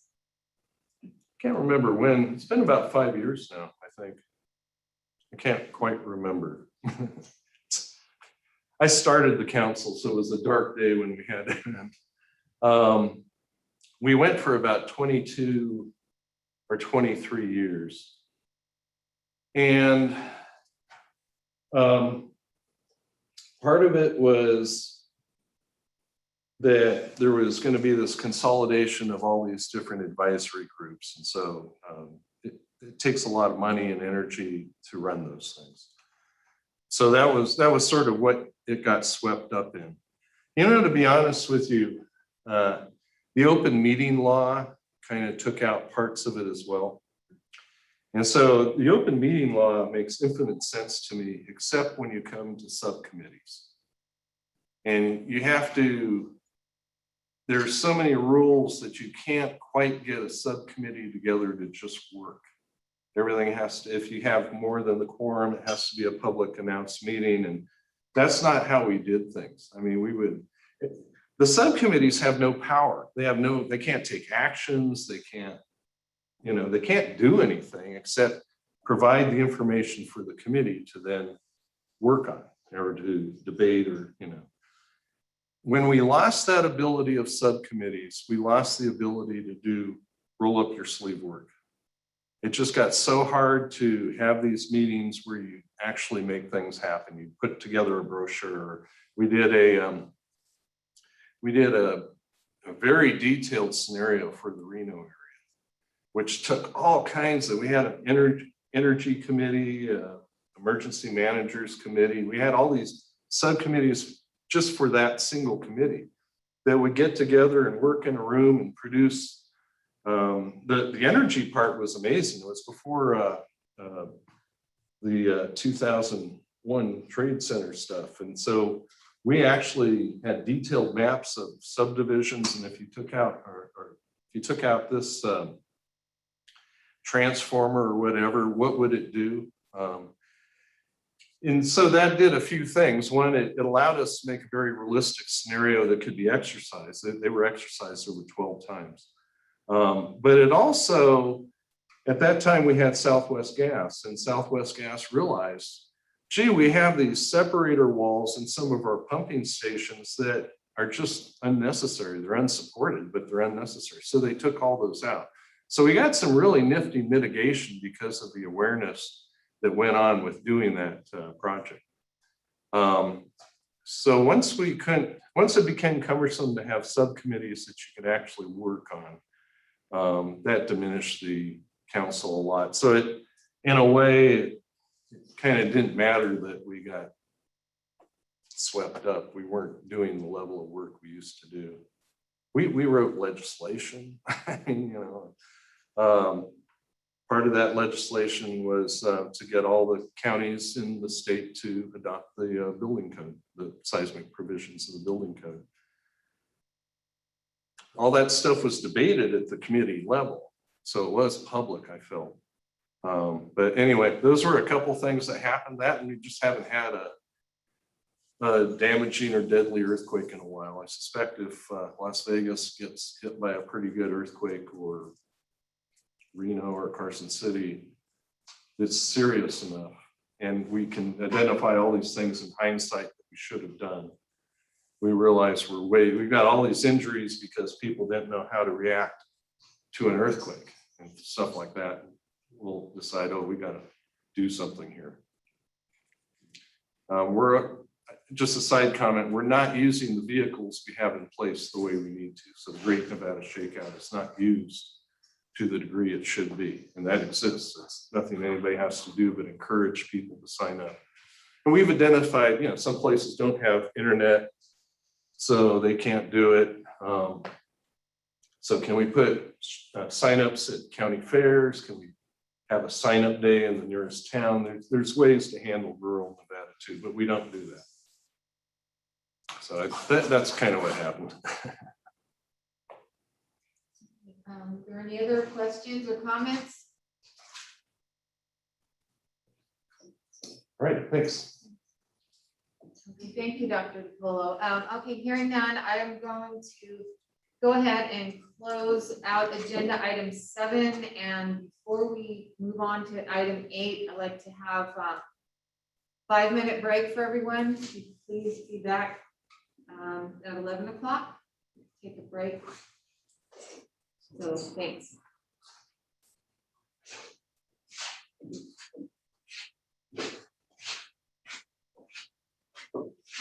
It's not the same synergy as having a bunch of people in a room as having a bunch of meetings.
Another one, oh man, this is gonna be great in the garden.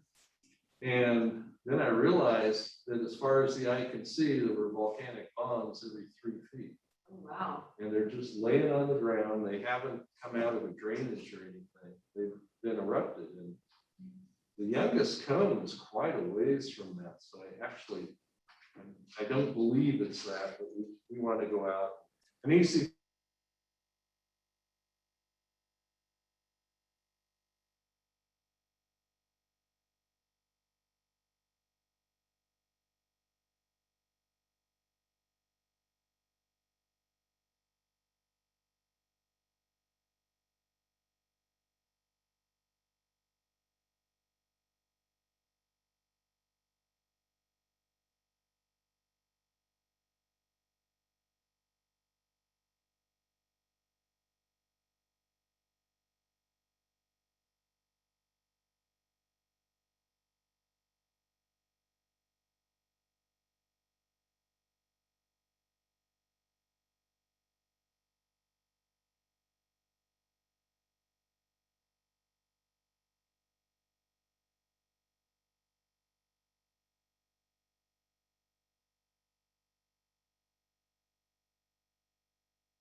I think oh.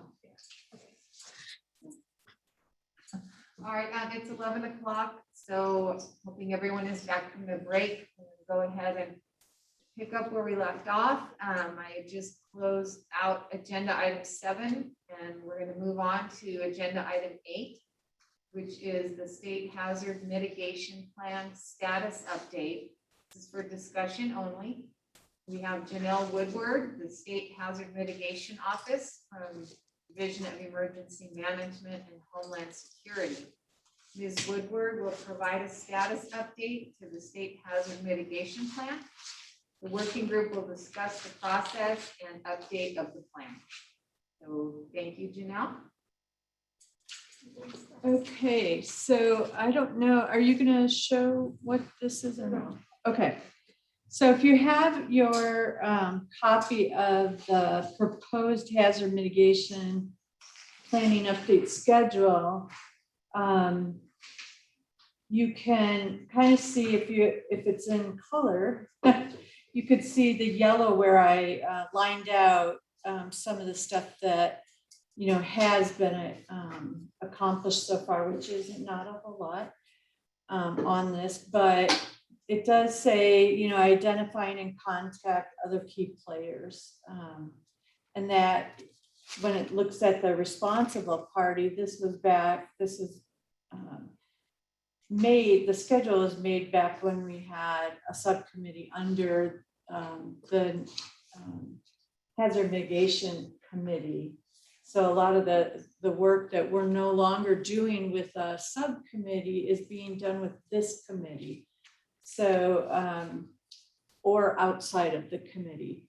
So what we've done so far, and you'll see in the green part, if you have a color view, starting with October of 2019, you can see where I've highlighted different items that are updating our hazard sections.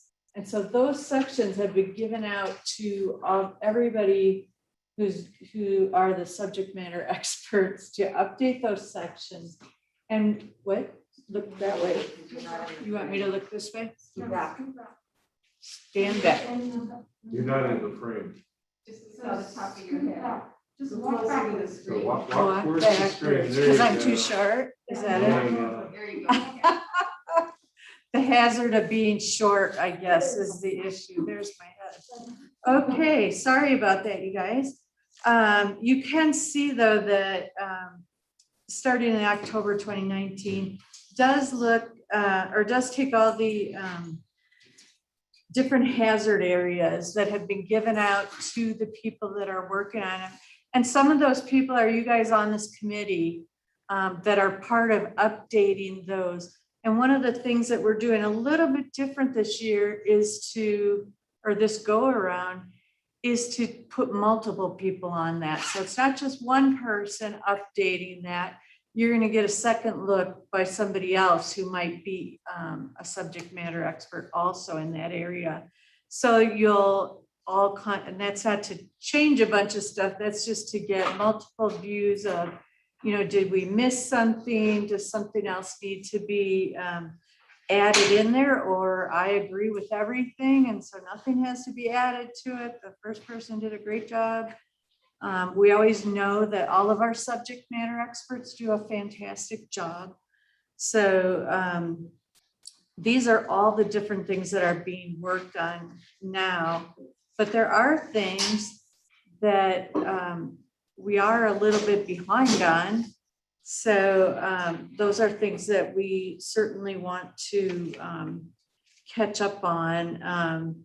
We have not, as a group, discussed the hazards, looking at the list. So that's something that we'll do.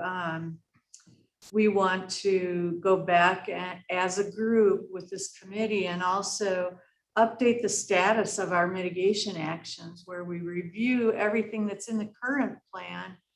And then we either say, oh, well, we completed this one, or maybe we want to add something or change something. That would be what we would do there.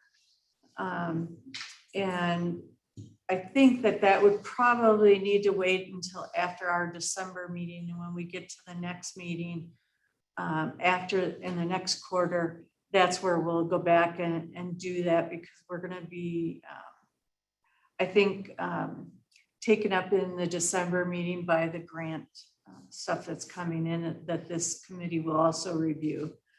And I'll talk about that in a little bit. Discussing with the mitigation strategy and which hazards to include. So this is an area where right now, currently our plan that we have has our top 3 hazards in it: earthquake, wildfire, and flood. But what that does is limit us to the ability to apply for projects that have different hazard areas. So say right now the president has come down and wanted, you know, us to look at more projects on drought and climate change. But as our plan is written right now, we wouldn't be able to do that because we did not include that drought as a higher hazard. It doesn't have to be a higher hazard, but we don't, because it wasn't a higher hazard, we don't have current mitigation actions written into our plan. So that's something that we'll probably have to do a quick update on, submit that to FEMA for us to be able to do a drought project, or, and I'm not sure what that would be, but any hazard that we want to add. Pandemic was listed as a low hazard. Who thought that something like, you know, the flu epidemic in 1912 would happen now? We didn't think it would happen, and that was nationwide.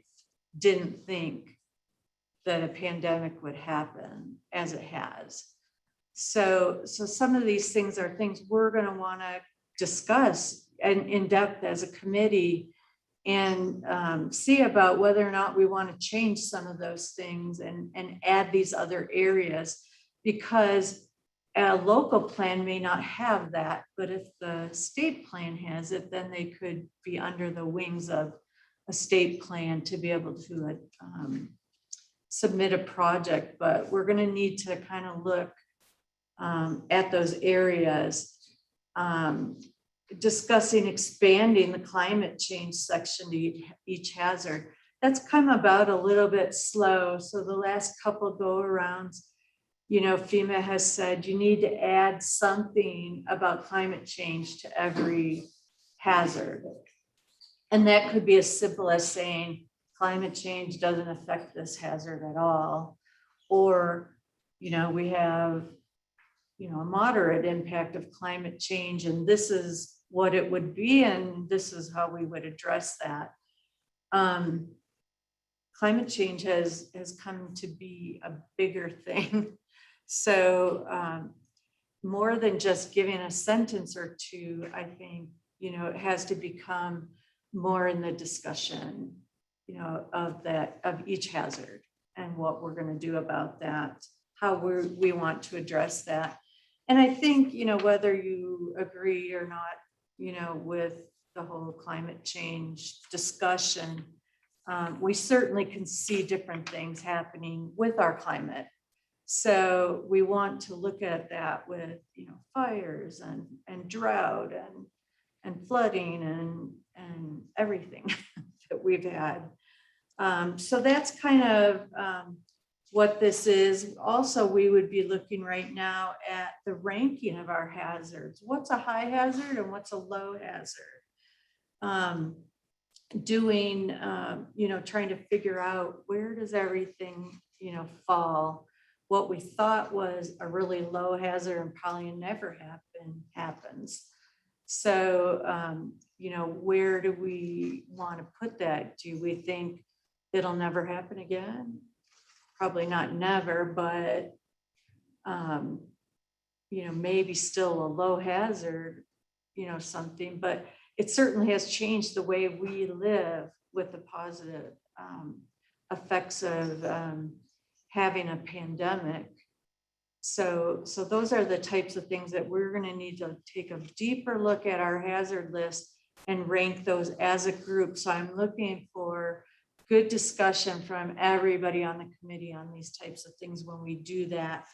And I'll just tell you now that we also use a tool called the Staple E, which everybody hates, but we try to do it together. And then it's not quite as bad because you can actually say, what did you put, what did you put, you know, or what do you think?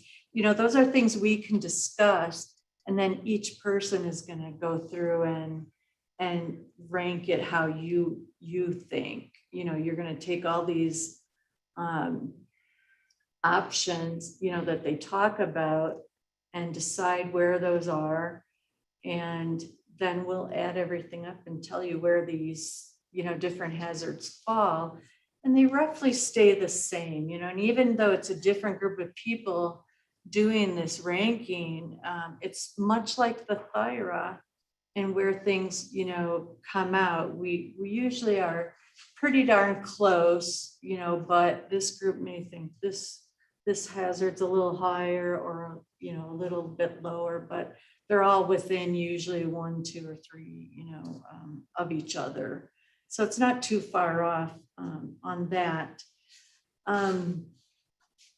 With the hazard specific sections that we've given out to our experts, we've asked them to be done by January so that we can go back and start bringing those things, you know, to everybody here.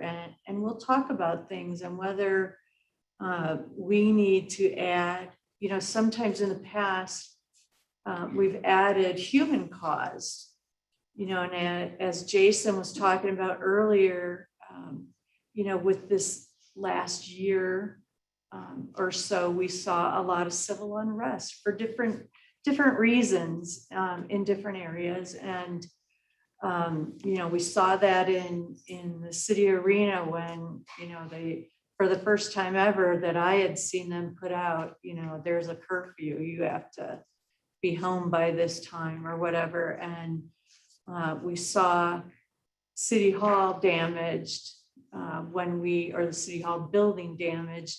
And that's a project that they're just starting on right now for a seismic retrofit. And so watching that on TV didn't make me very happy, knowing that we were gonna go back and retrofit that building, but people had gone in and damaged it. So, you know, some of those things, while FEMA looks at natural hazards, we have to decide as a committee, do you want those human caused hazards added? Or do we pull them back? Because I think that the plan itself has gone a little bit back and forth sometimes on adding some human cause and taking some human cause out. You know, so these are discussions that I think that we'll have. We are still working with the Bureau of Mines and Geology. We have a grant issue right at the moment that should be solved pretty soon, hopefully. And they're doing a large part of this work, but we're going to have to do a little bit extra work probably with this committee in trying to get this done. The plan is due to FEMA early, I'm going to say probably May-ish of 2023. So we still have time, but I want to caution us about thinking, oh, well, it's 2023. We have plenty of time to go. And time just gets away from us and we don't get that done. So this is, the plan is a big part of what this committee is going to do. And we're also looking at, you know, as you know, the different communities throughout our state where we'll be helping them look at, you know, what they could do. I thank Jason and Rod for their all the information that they gave us today on what Carson City is doing and it has already done which is fantastic. And those are the things we want to capture on these monthly surveys. So when you have any information, we don't know what's going on out in the community unless somebody tells us. And that's been difficult the last couple of years with COVID, causing us to not be able to meet in person.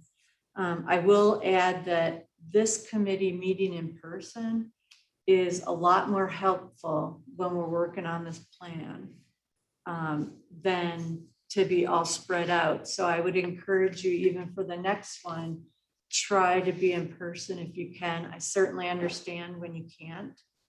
And it needs to be on, a virtual setting. So we always have that available to people.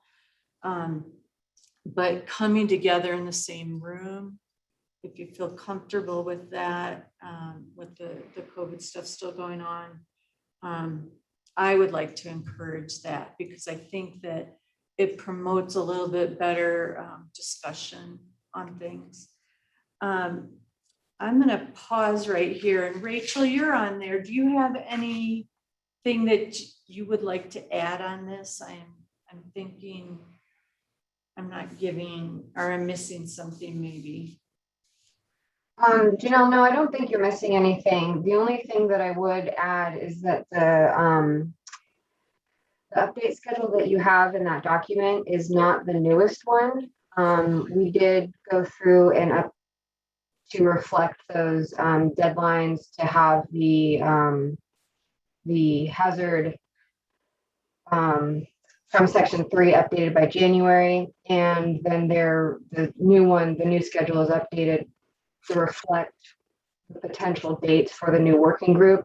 And then the terminology has also been updated. So I actually did just email that updated schedule to you.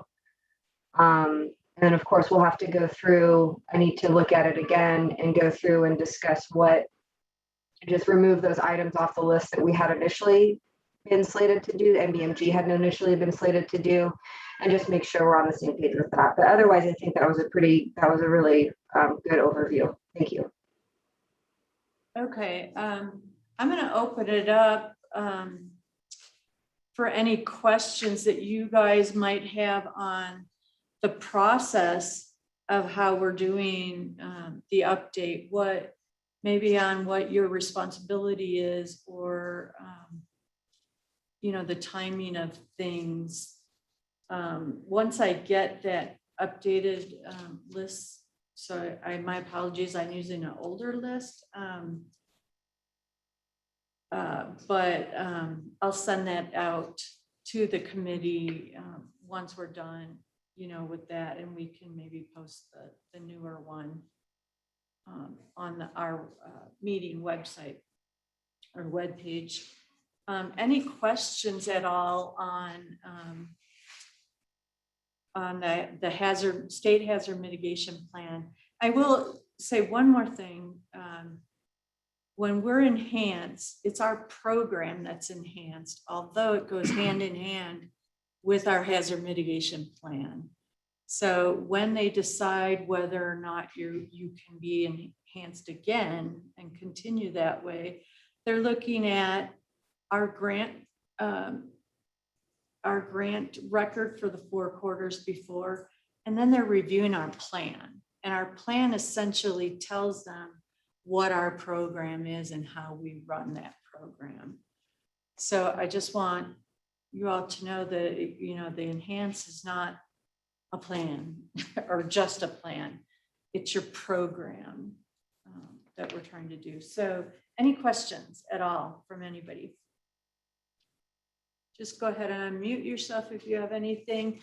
Those that, a couple of you have been through this process before or many times before. If you want to add anything, go ahead. Well, I'll just. Hi, Janelle. This is Erin Warnock.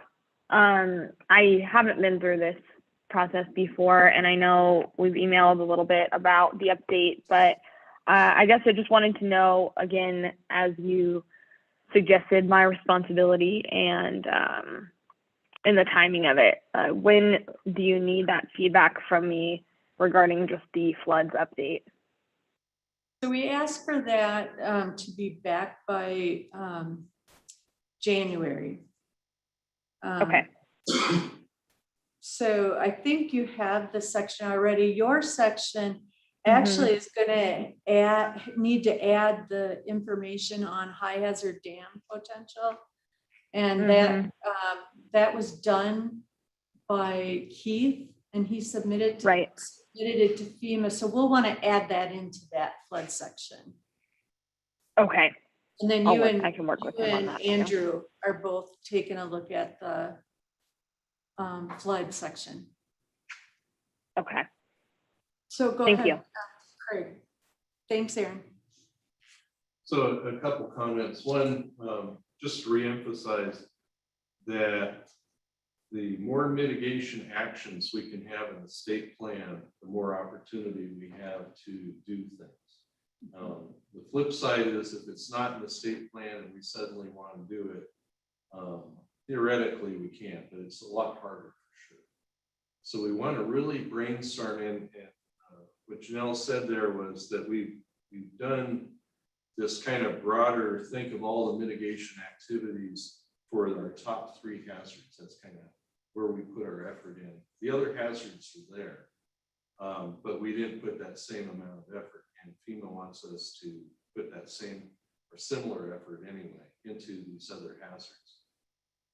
So that's the notion of when we get these hazard write-ups, and they will be presented to the working group, and then the working group will reflect on that. There's a lot of different perspectives that come from the different people that make up the group. So some people may say, well, we have to talk about this in this forum, or some people may identify, well, we really need to bring these new mitigation actions in, or maybe we can think about climate change in regards to these different mitigation actions. Here's something to think about. That's the additions that the working group brings to that. And what we got to do is when we're talking about the hazards, we ought to cast a really wide net on those discussions with regards to who the invitations go out to, or whatever the agenda. So all the LEPCs should know, for example, we're talking about floods on this day. Kind of a burst out to all the flood experts, because the more people that can say, oh, don't forget about this, or locally, in Churchill County, they always had a underpass that flooded and they couldn't get around. It's like, well, let's put that mitigation action and make sure it's on. So that's kind of the broad sweep that's going to go on. It's the new enhancement to our state plan. And when we consider natural hazards versus human hazards, do remember there's a Homeland Security committee out there, which is solely focused on human cause hazards. So great to talk about it all, but we only have a finite amount of time. So I think we really have to cover the natural hazards well.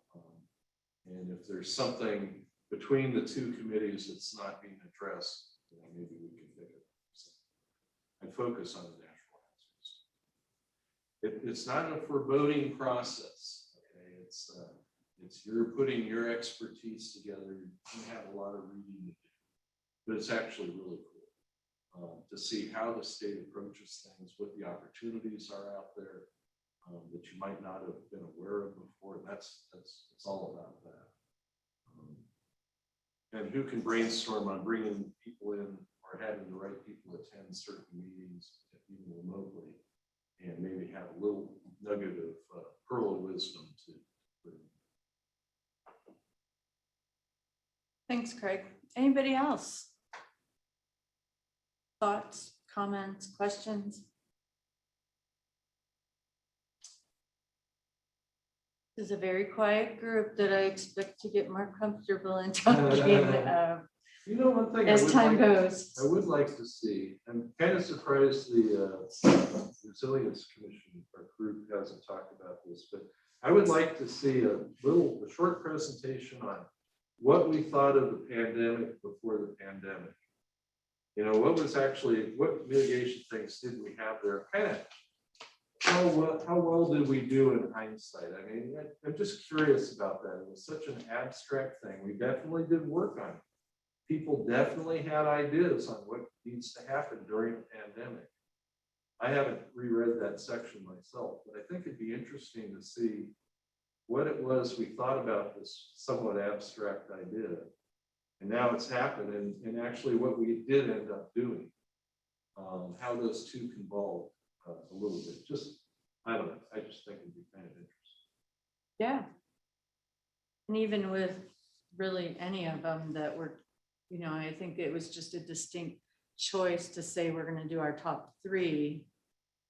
And now as things change and there's more funding available, you have to think about those other hazards and what can we do for those that may be very different because we've been so focused on our top 3 and we get projects for those. But now we also have the community lifelines that play into everything. And so how does that affect how we decide what hazards we're going to include with mitigation actions? And looking at our goals and our strategic goals and what's the other thing called? But anyways, looking through those and saying, do we need to change this? Because we've got, you know, 5 or 6 of them and they're just these few things. You know, is there a better way to make that statement? Or do we just add a bunch more onto that to cover some of these other actions or hazards? Lorraine. Are we limited to a top 3 or can we say top 5? Or We can put whatever we want in there. I think that the 3 in the past was that they were focusing on the high hazard. So you're looking at when you rank the hazards, they're going to come out a high, medium, low. And the thought process before was taking those high hazards and focusing on those. But now we're seeing with pandemic and other, you know, drought and some of these other ones that maybe we need to take a look at some of these that are further down and add some, like, you know what, we have a lot of weather issues sometimes here in Nevada. Do we need to add that and put some mitigation actions in there? Because actually it's not a specific action that you put into there, but whether or not you're covering that hazard in that section. So, you know, if you don't put pandemic in there or drought or something like that, we can't apply because we don't have that hazard in our mitigation strategy, even though it's part of the plan. right, so does this tie in with things identified in the THIRA, like extreme heat or is Well, that's certainly under the, I think combined under the weather section that Chris Malcolm's actually already done and submitted back to us. He had some time and went ahead and did it. But those are easy ones to do and add, but we, like I said, we just have to change and then as a group decide what are we gonna add in there and what's valuable to us, because we don't want to just throw every hazard in there and put something in there. But so I think it needs to be strategic, but we do want to add things in there so that when something happens, you know, we used to think this is all that's going to happen, except this might happen once in a great while. But, you know, things happen. So we need to decide, you know, what are we going to add to that? The top 3 makes sense. I mean, it's sort of, what is the most frequent things that happen when wildfires happen every year? Flooding happens. Earthquakes aren't as frequent, but boy, they can knock the socks off the community. So those have made sense, and it's what we need to do is for all the other hazards that are in there is kind of just, whether it's semantics, whether they're in the top, whatever, what we need to have is mitigation actions for them. even if it's just a list, that's where, that's what we have to add to this upcoming plan. How do we mitigate these hazards? And then, and maybe we'll have top 5, maybe, I'm not so worried about that as much as making sure that when that hazard does happen, and a community wants to mitigate that or pre-mitigate that or whatever, that they have that opportunity, because there's at least a line item that says that you can reinforce a bridge for floods or whatever it is you need. So that's the brainstorming that we really have to have. And as long as it can be found in there. It's the hazard, you know, that you want to address. So, yeah, Craig's right.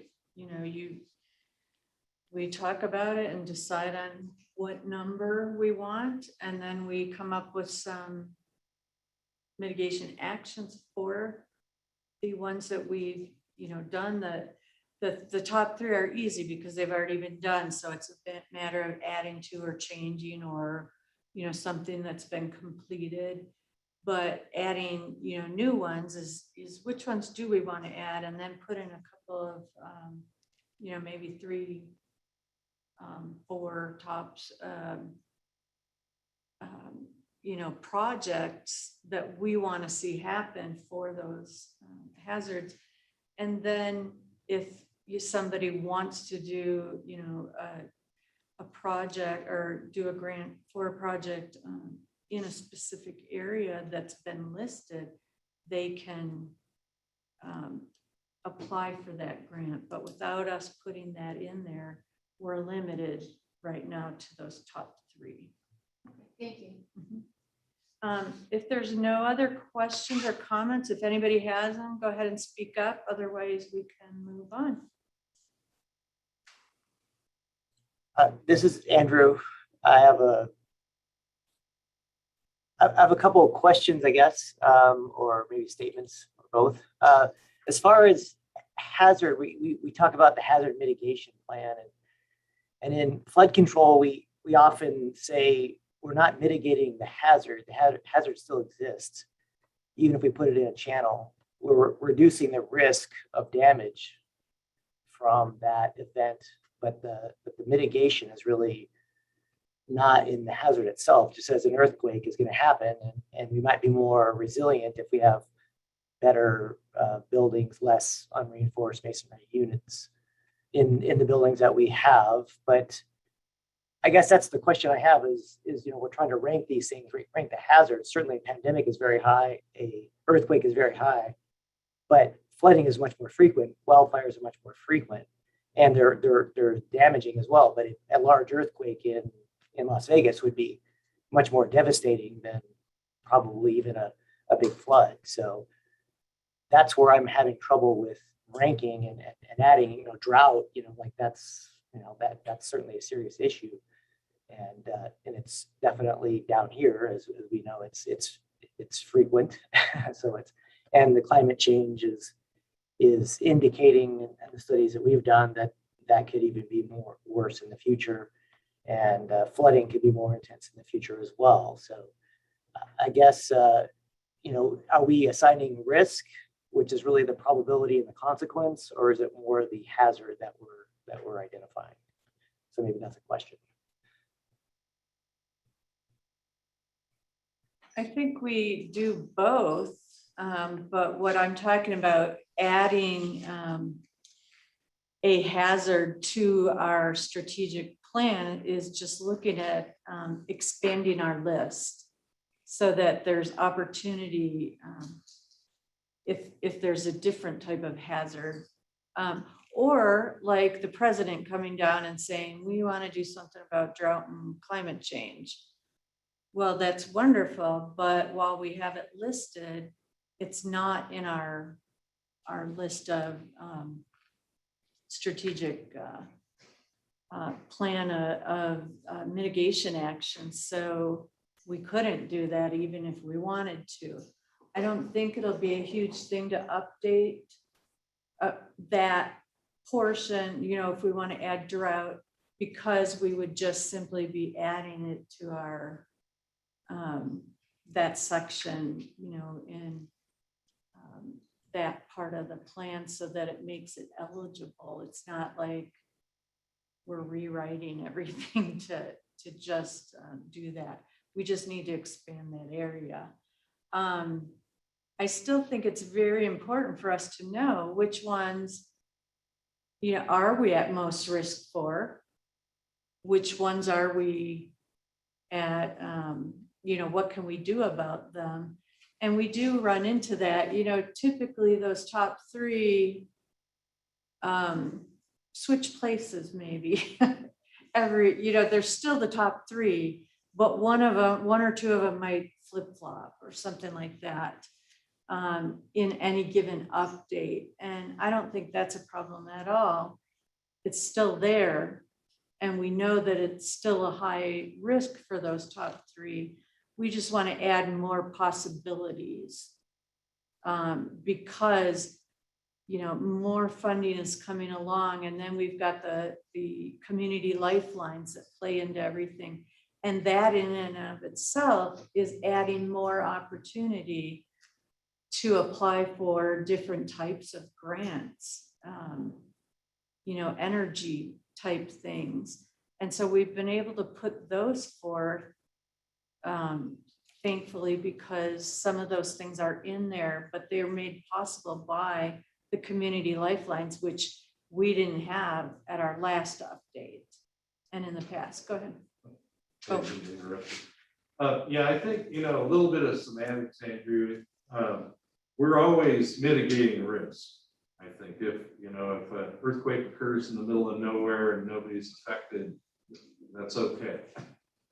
For the public, a lot of times saying hazard mitigation, even though it's slightly inaccurate, they understand what that means. So I think that's why we tend to be ingrained with that terminology, but we are mitigating risk. The ranking of things, that's what the struggling through Stapley does. So that's just a ranking. We can always emphasize something's a high hazard, whether it's in the top three or not. The big thing is fleshing out all the hazards a little better this time around. And things like the climate change, that's sort of watching your mitigation action and being a little sensitive to climate change. So if, I don't know, if spraying carbon dioxide all over can put out a forest fire, you know, well, that's kind of a good idea, but what's the downside of that? And so it's looking at the different mitigation actions and being a little sensitive to climate change. The federal government just wants us to pay attention to that. Thank you. Did you have anything else, Andrew? No, that makes sense. It's easy for me to understand where my expertise is, but when I'm, you know, ranking the other hazards, you know, compared to each other, that's where it gets difficult. And it sounds like the ranking isn't as important as maybe identifying other opportunities and things that we might be missing. And if we're not able to get funding for it because we didn't identify it properly, then that's a problem. So I think that makes more sense. I appreciate the discussion. Thanks, Andrew. Anybody else?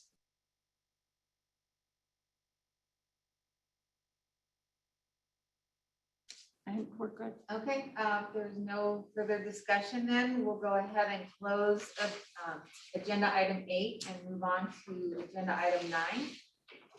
Agenda item 9 is mitigation grants update for discussion only. And again, we have Janelle Woodward, the State Hazard Mitigation Officer with Division of Emergency Management and Homeland Security.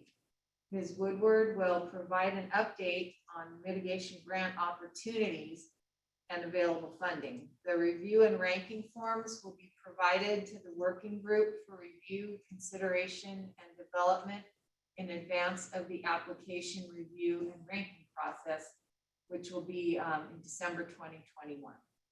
Thank you, Janelle.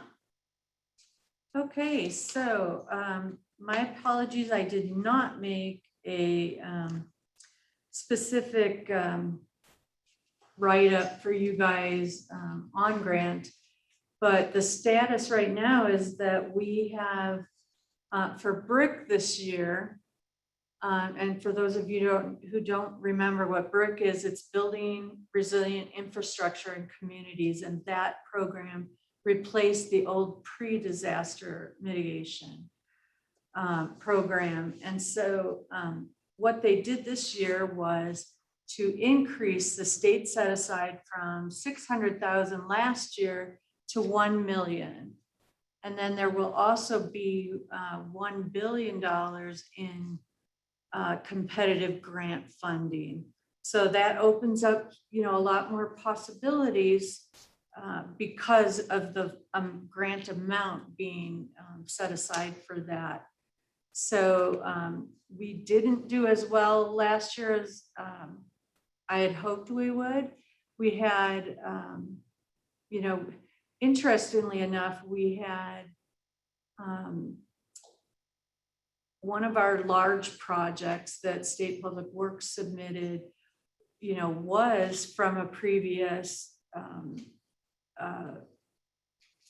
advanced assistance grant that allowed them to put together the application and do all that, pre-work. But, and they actually looked at all the items, and tried to address everything.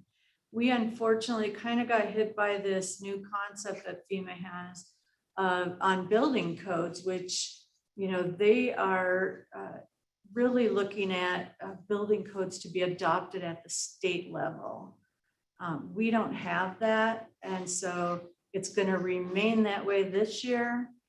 But I've heard rumblings that next year they're going to be looking at that and saying, are we doing the right thing? Because 19 states in the United States have the same laws that we have in Nevada, where building codes are adopted at the local level and not at the state level, going down to govern those local levels. I do know that they are supposed to be adding this issue of statewide building codes into the enhanced section of our programs, and requiring that, but then putting kind of a workaround for ability for a state to be able to say, hey, we don't have that, but look at this. One of the things that we talked about the other day, Dave had given some numbers, and when I figured out the statistics, 97% of the communities of the state population is covered by 2018 IBC and IRC codes, but we still have three counties that don't adopt at all, and we have a few counties that have older building codes. So I think we have a little bit of work to do on encouraging some adoption of the more updated codes for some of the counties, and then maybe figuring out a way that, what we do with these other counties that are very rural but don't adopt. And that all goes into that kind of workaround. And that's something that we can even use a grant for, doing some type of work on building codes. So that's something to address. So the other thing besides BRIC is that we are getting HMGP, which is post-disaster funding, for the COVID declaration. So that brings in, let me see here, I wrote it down. That's going to bring in $13,584,381 in grant dollars for us to spend on 5% initiative projects, 7% planning or planning activities or projects. So the funding ultimately could be used all for projects with no planning, no 5% initiative.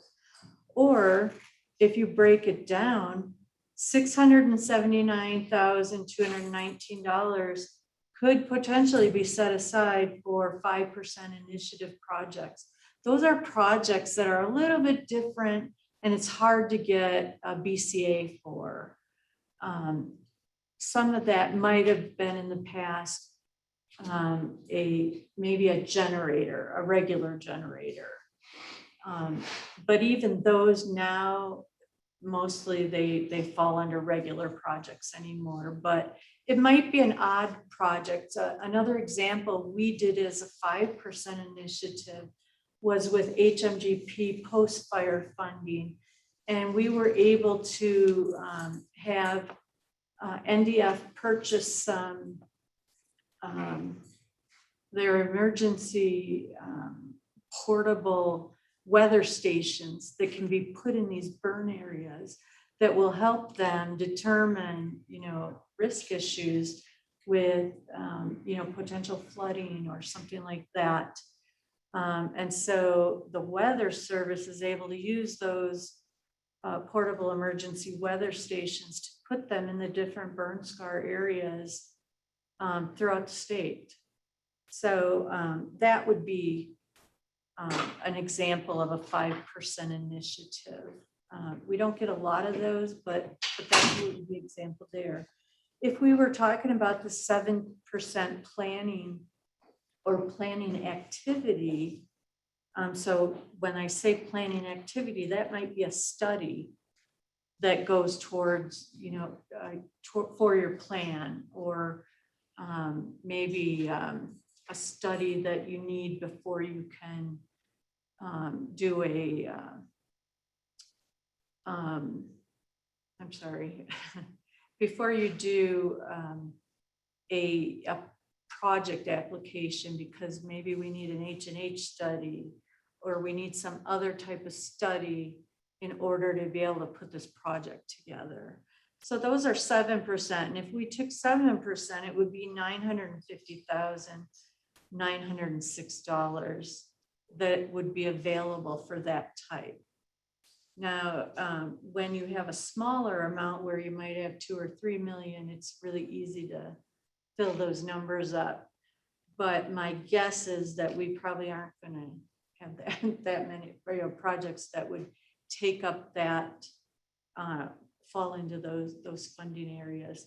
So they, I think there's going to be kind of no problem or little problem trying to open up possibilities throughout our state.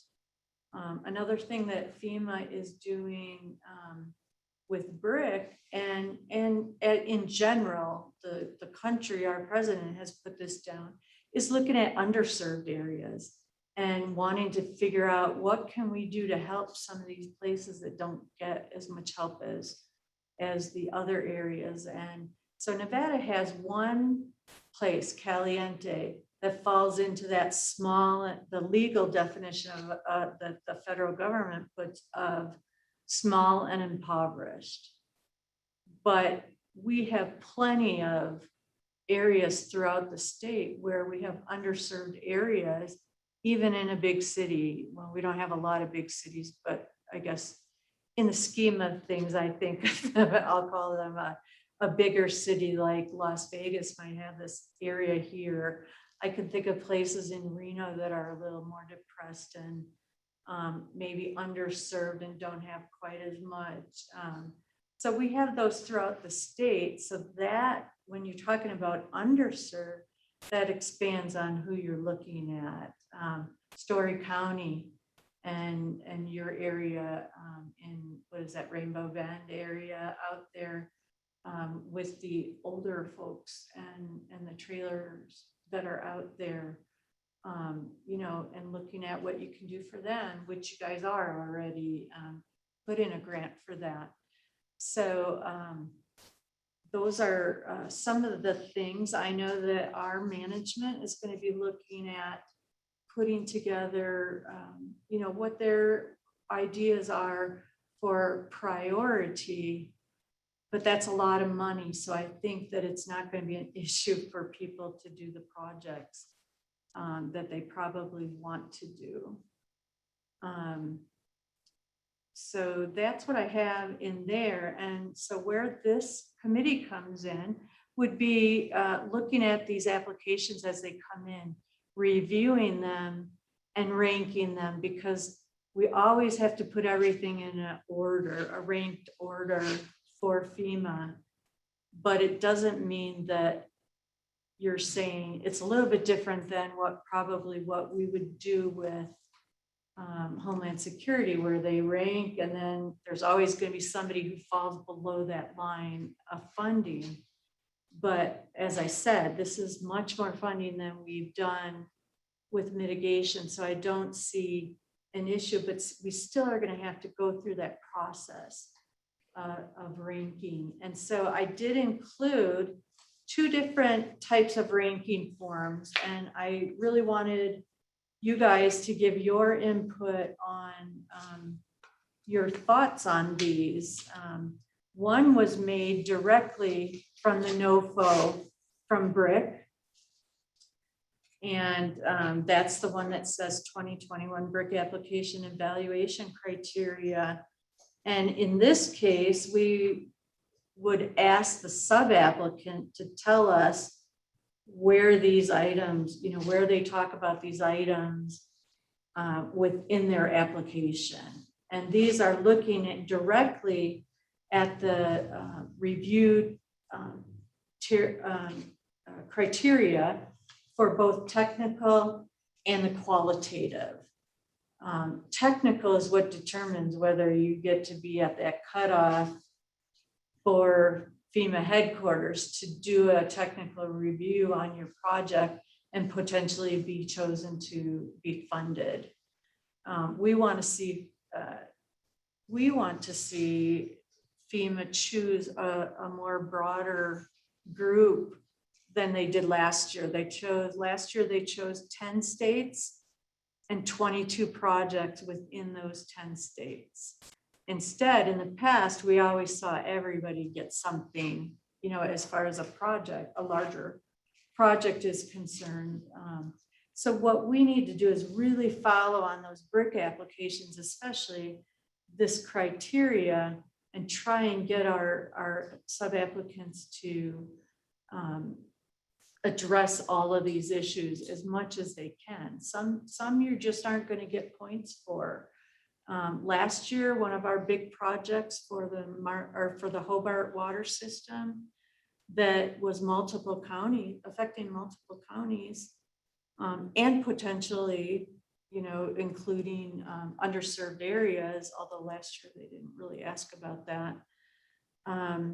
We want everybody to do as much as they can. Those guys missed it probably by those points that we lost for having statewide building codes. And there really isn't anything we can do about that. But we can go through and make sure that everything else gets covered. So if you guys would take a look at these, and I know that you may not have had opportunity to really look at them before coming into the meeting today. If you need a little bit of time and you want to put in some input to me, you can feel free to email me on these things. But if there's any discussion on, we need to use some type of a list, and our old list just didn't make sense because they've changed and added so many different program types within BRIC and within our HMGP. So there's so many other areas that are affected.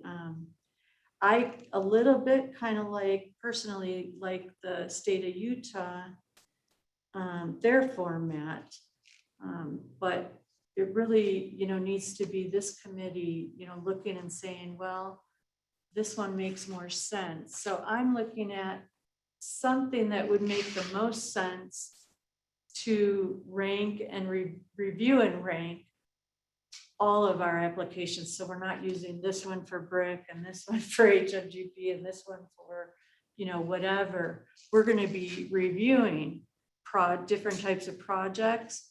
We're going to be reviewing advanced assistance or project scoping. Those are the same thing, but called 2 different things in 2 different programs, BRIC and HMGP. We'll do planning or planning related activities, different things like that.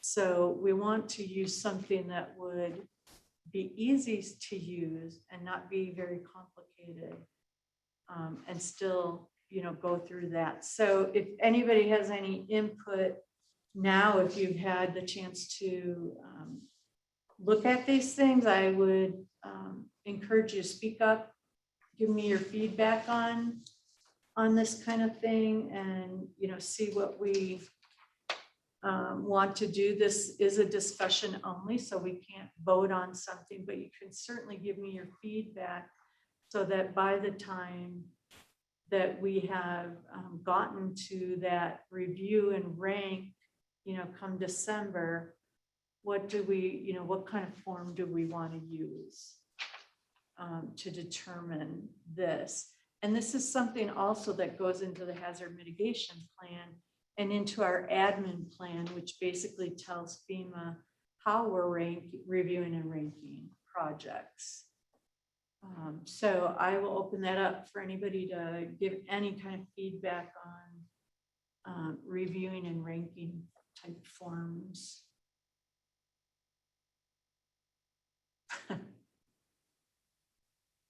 Like I said, if you don't have anything now, you can always email me with your comments or whatever, and we can take that into this consideration in that. And the other thing I would say too is that I have a tentative meeting schedule, and I say tentative because we never know if we're going to have to change a date or time or location, because ideally what we want to do with this committee, and I think I told you guys initially this, is to be able to go to these communities like we're here in Carson City talking to them, and hearing from those communities what their hazard issues are. What can we do as a committee to help you? Can we give you some suggestions on projects? Can we, tell you what funding is available? Can we, how can we help you? Do you need help on your applications or coming up with ideas or whatever? So take a look at that also. These are not, written in stone, but they are kind of the idea of when we would want to meet. And so likely some travel would be involved to do that. This time I did not have our Southern Nevada people come up, and then our person in Elko was unavailable today. But eventually we want to do these meetings in person because we're going to get better quality work when we're able to do that, knowing that there always is going to be that virtual opportunity, because I know that it's rare that everybody can travel at the same time. Yeah, it really educates the working group, I think, like we heard this morning about the different things we're doing in Carson City for fire. Not everybody's heard every one of those, or there's some good ideas. That the communities are where the rubber meets the road, sort of. It's where things are happening. They know the problems they've got. And so hearing that feedback allows us to build a better plan and be a little more sophisticated in our approach. Kind of wondering on the ranking sheets, I think we're almost going to have to go through it once. We can look at it in the abstract and based on our previous experience, but I think if once we go through it in December and see how the sheets work, the interim sheet, I'll bet we'll have some ideas on the other side of that. Okay, well, this really helped, or this might appeal to FEMA, or different aspects. It's probably a little hard to do it abstractly. Sure. So we probably could take maybe one of the not hugely complicated applications and go through and do one of each and see, does this flow right? Does it make sense, to people? That's a great idea. Right now, I think you have the most comprehensive perspective of it, because the grants, the programs a little bit. you've got the sheets that have been done before. So taking comments that do come in and working on an interim thing probably is going to be great. And then we can hone that in a little later. Well, I know that Sue's Coyote, who's our supervisor for recovery and mitigation, Susan and I did this last year for BRIC using the old form. And it was really difficult for the two of us because we had all these project types that didn't fit into that form at all. It was strictly planning our project.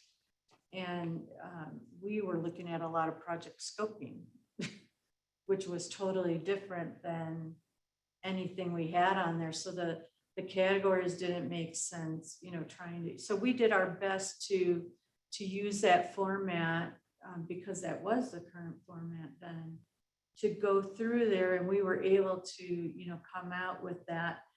But, you know, typically Nevada probably is never going to be a state that has 200 applications to go through. So we typically will put forth for funding everything we get unless there's a really good reason not to. And so we will do that. But this is a process that's required by FEMA to go through and review and rank. And so we do want to put things in order. And it also, what comes into play there are when we have shelf-ready projects. So you want to, you know, I'm thinking especially of like HMGP, where you put forth more projects than the money that you have, because something inevitably, it seems like, is always going to pull out of there and say, oh, we changed our mind. We don't want to do this anymore, or we did it on our own because it took too long. And then you still have that funding left, but you can't spend it because after that end date for application period, you can't submit more applications. So then you're just out, or the state is out that money for mitigation. And we want to be able to, you know, in the case of having extra projects, you could potentially say, well, it'll just fall to the next project. You know, this many were submitted for this funding. And it does get to be a little bit of a Tetris kind of thing where you're figuring out what fits in that, you know, set aside. I think like for BRIC, the $1 million is going to be pretty good to fit everything in there that we want. But when you're doing 500,000, it's a little bit different, because what if you get $1 million project? Well, that doesn't fit in there at all, but it ranks higher. So it's going to end up being competitive, and you're going to put something else in that set aside because you want to spend that set aside, because that's not competitive at all, really. It's just competitive within the ranking. So Herman, go ahead. Thank you. I just have to apologize. I have another meeting starting right now, so I'm going to have to log off. Thank you for today. This was very informative. Thank you for coming. We appreciate that. And we are a little over, although this is our last item. So any other comments or questions or anything like that?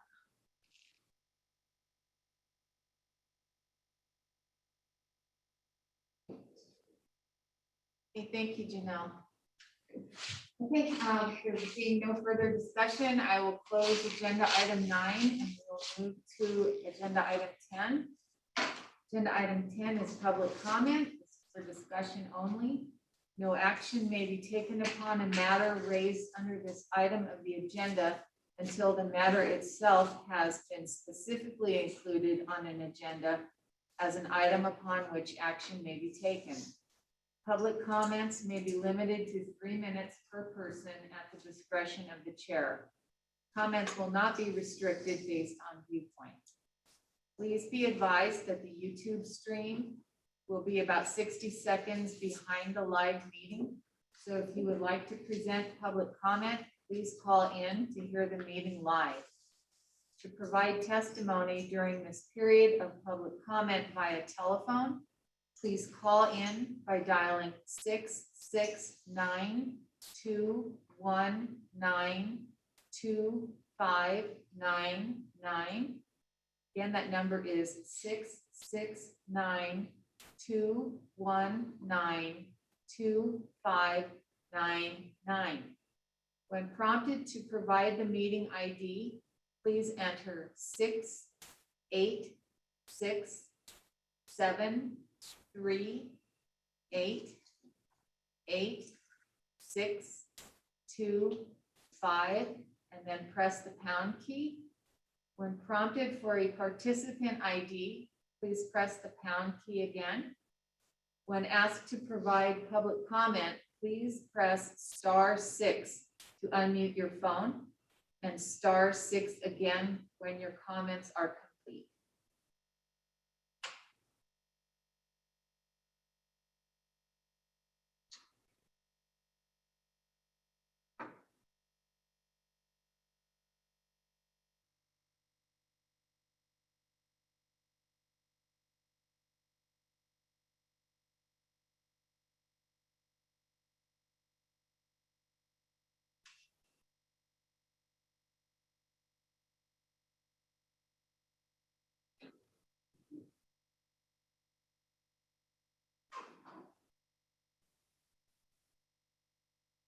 Okay, hearing none, I will go ahead and close agenda item 10. And we do need, and this is my fault, we do need to take another quick roll call because I forgot after the break. So Janelle will go ahead and run through that one time quickly. Okay, Stephen Akra. Salome Barton. Faith Beekman. Hi, guys, here. Thanks. Kathy Campbell. John Christopherson.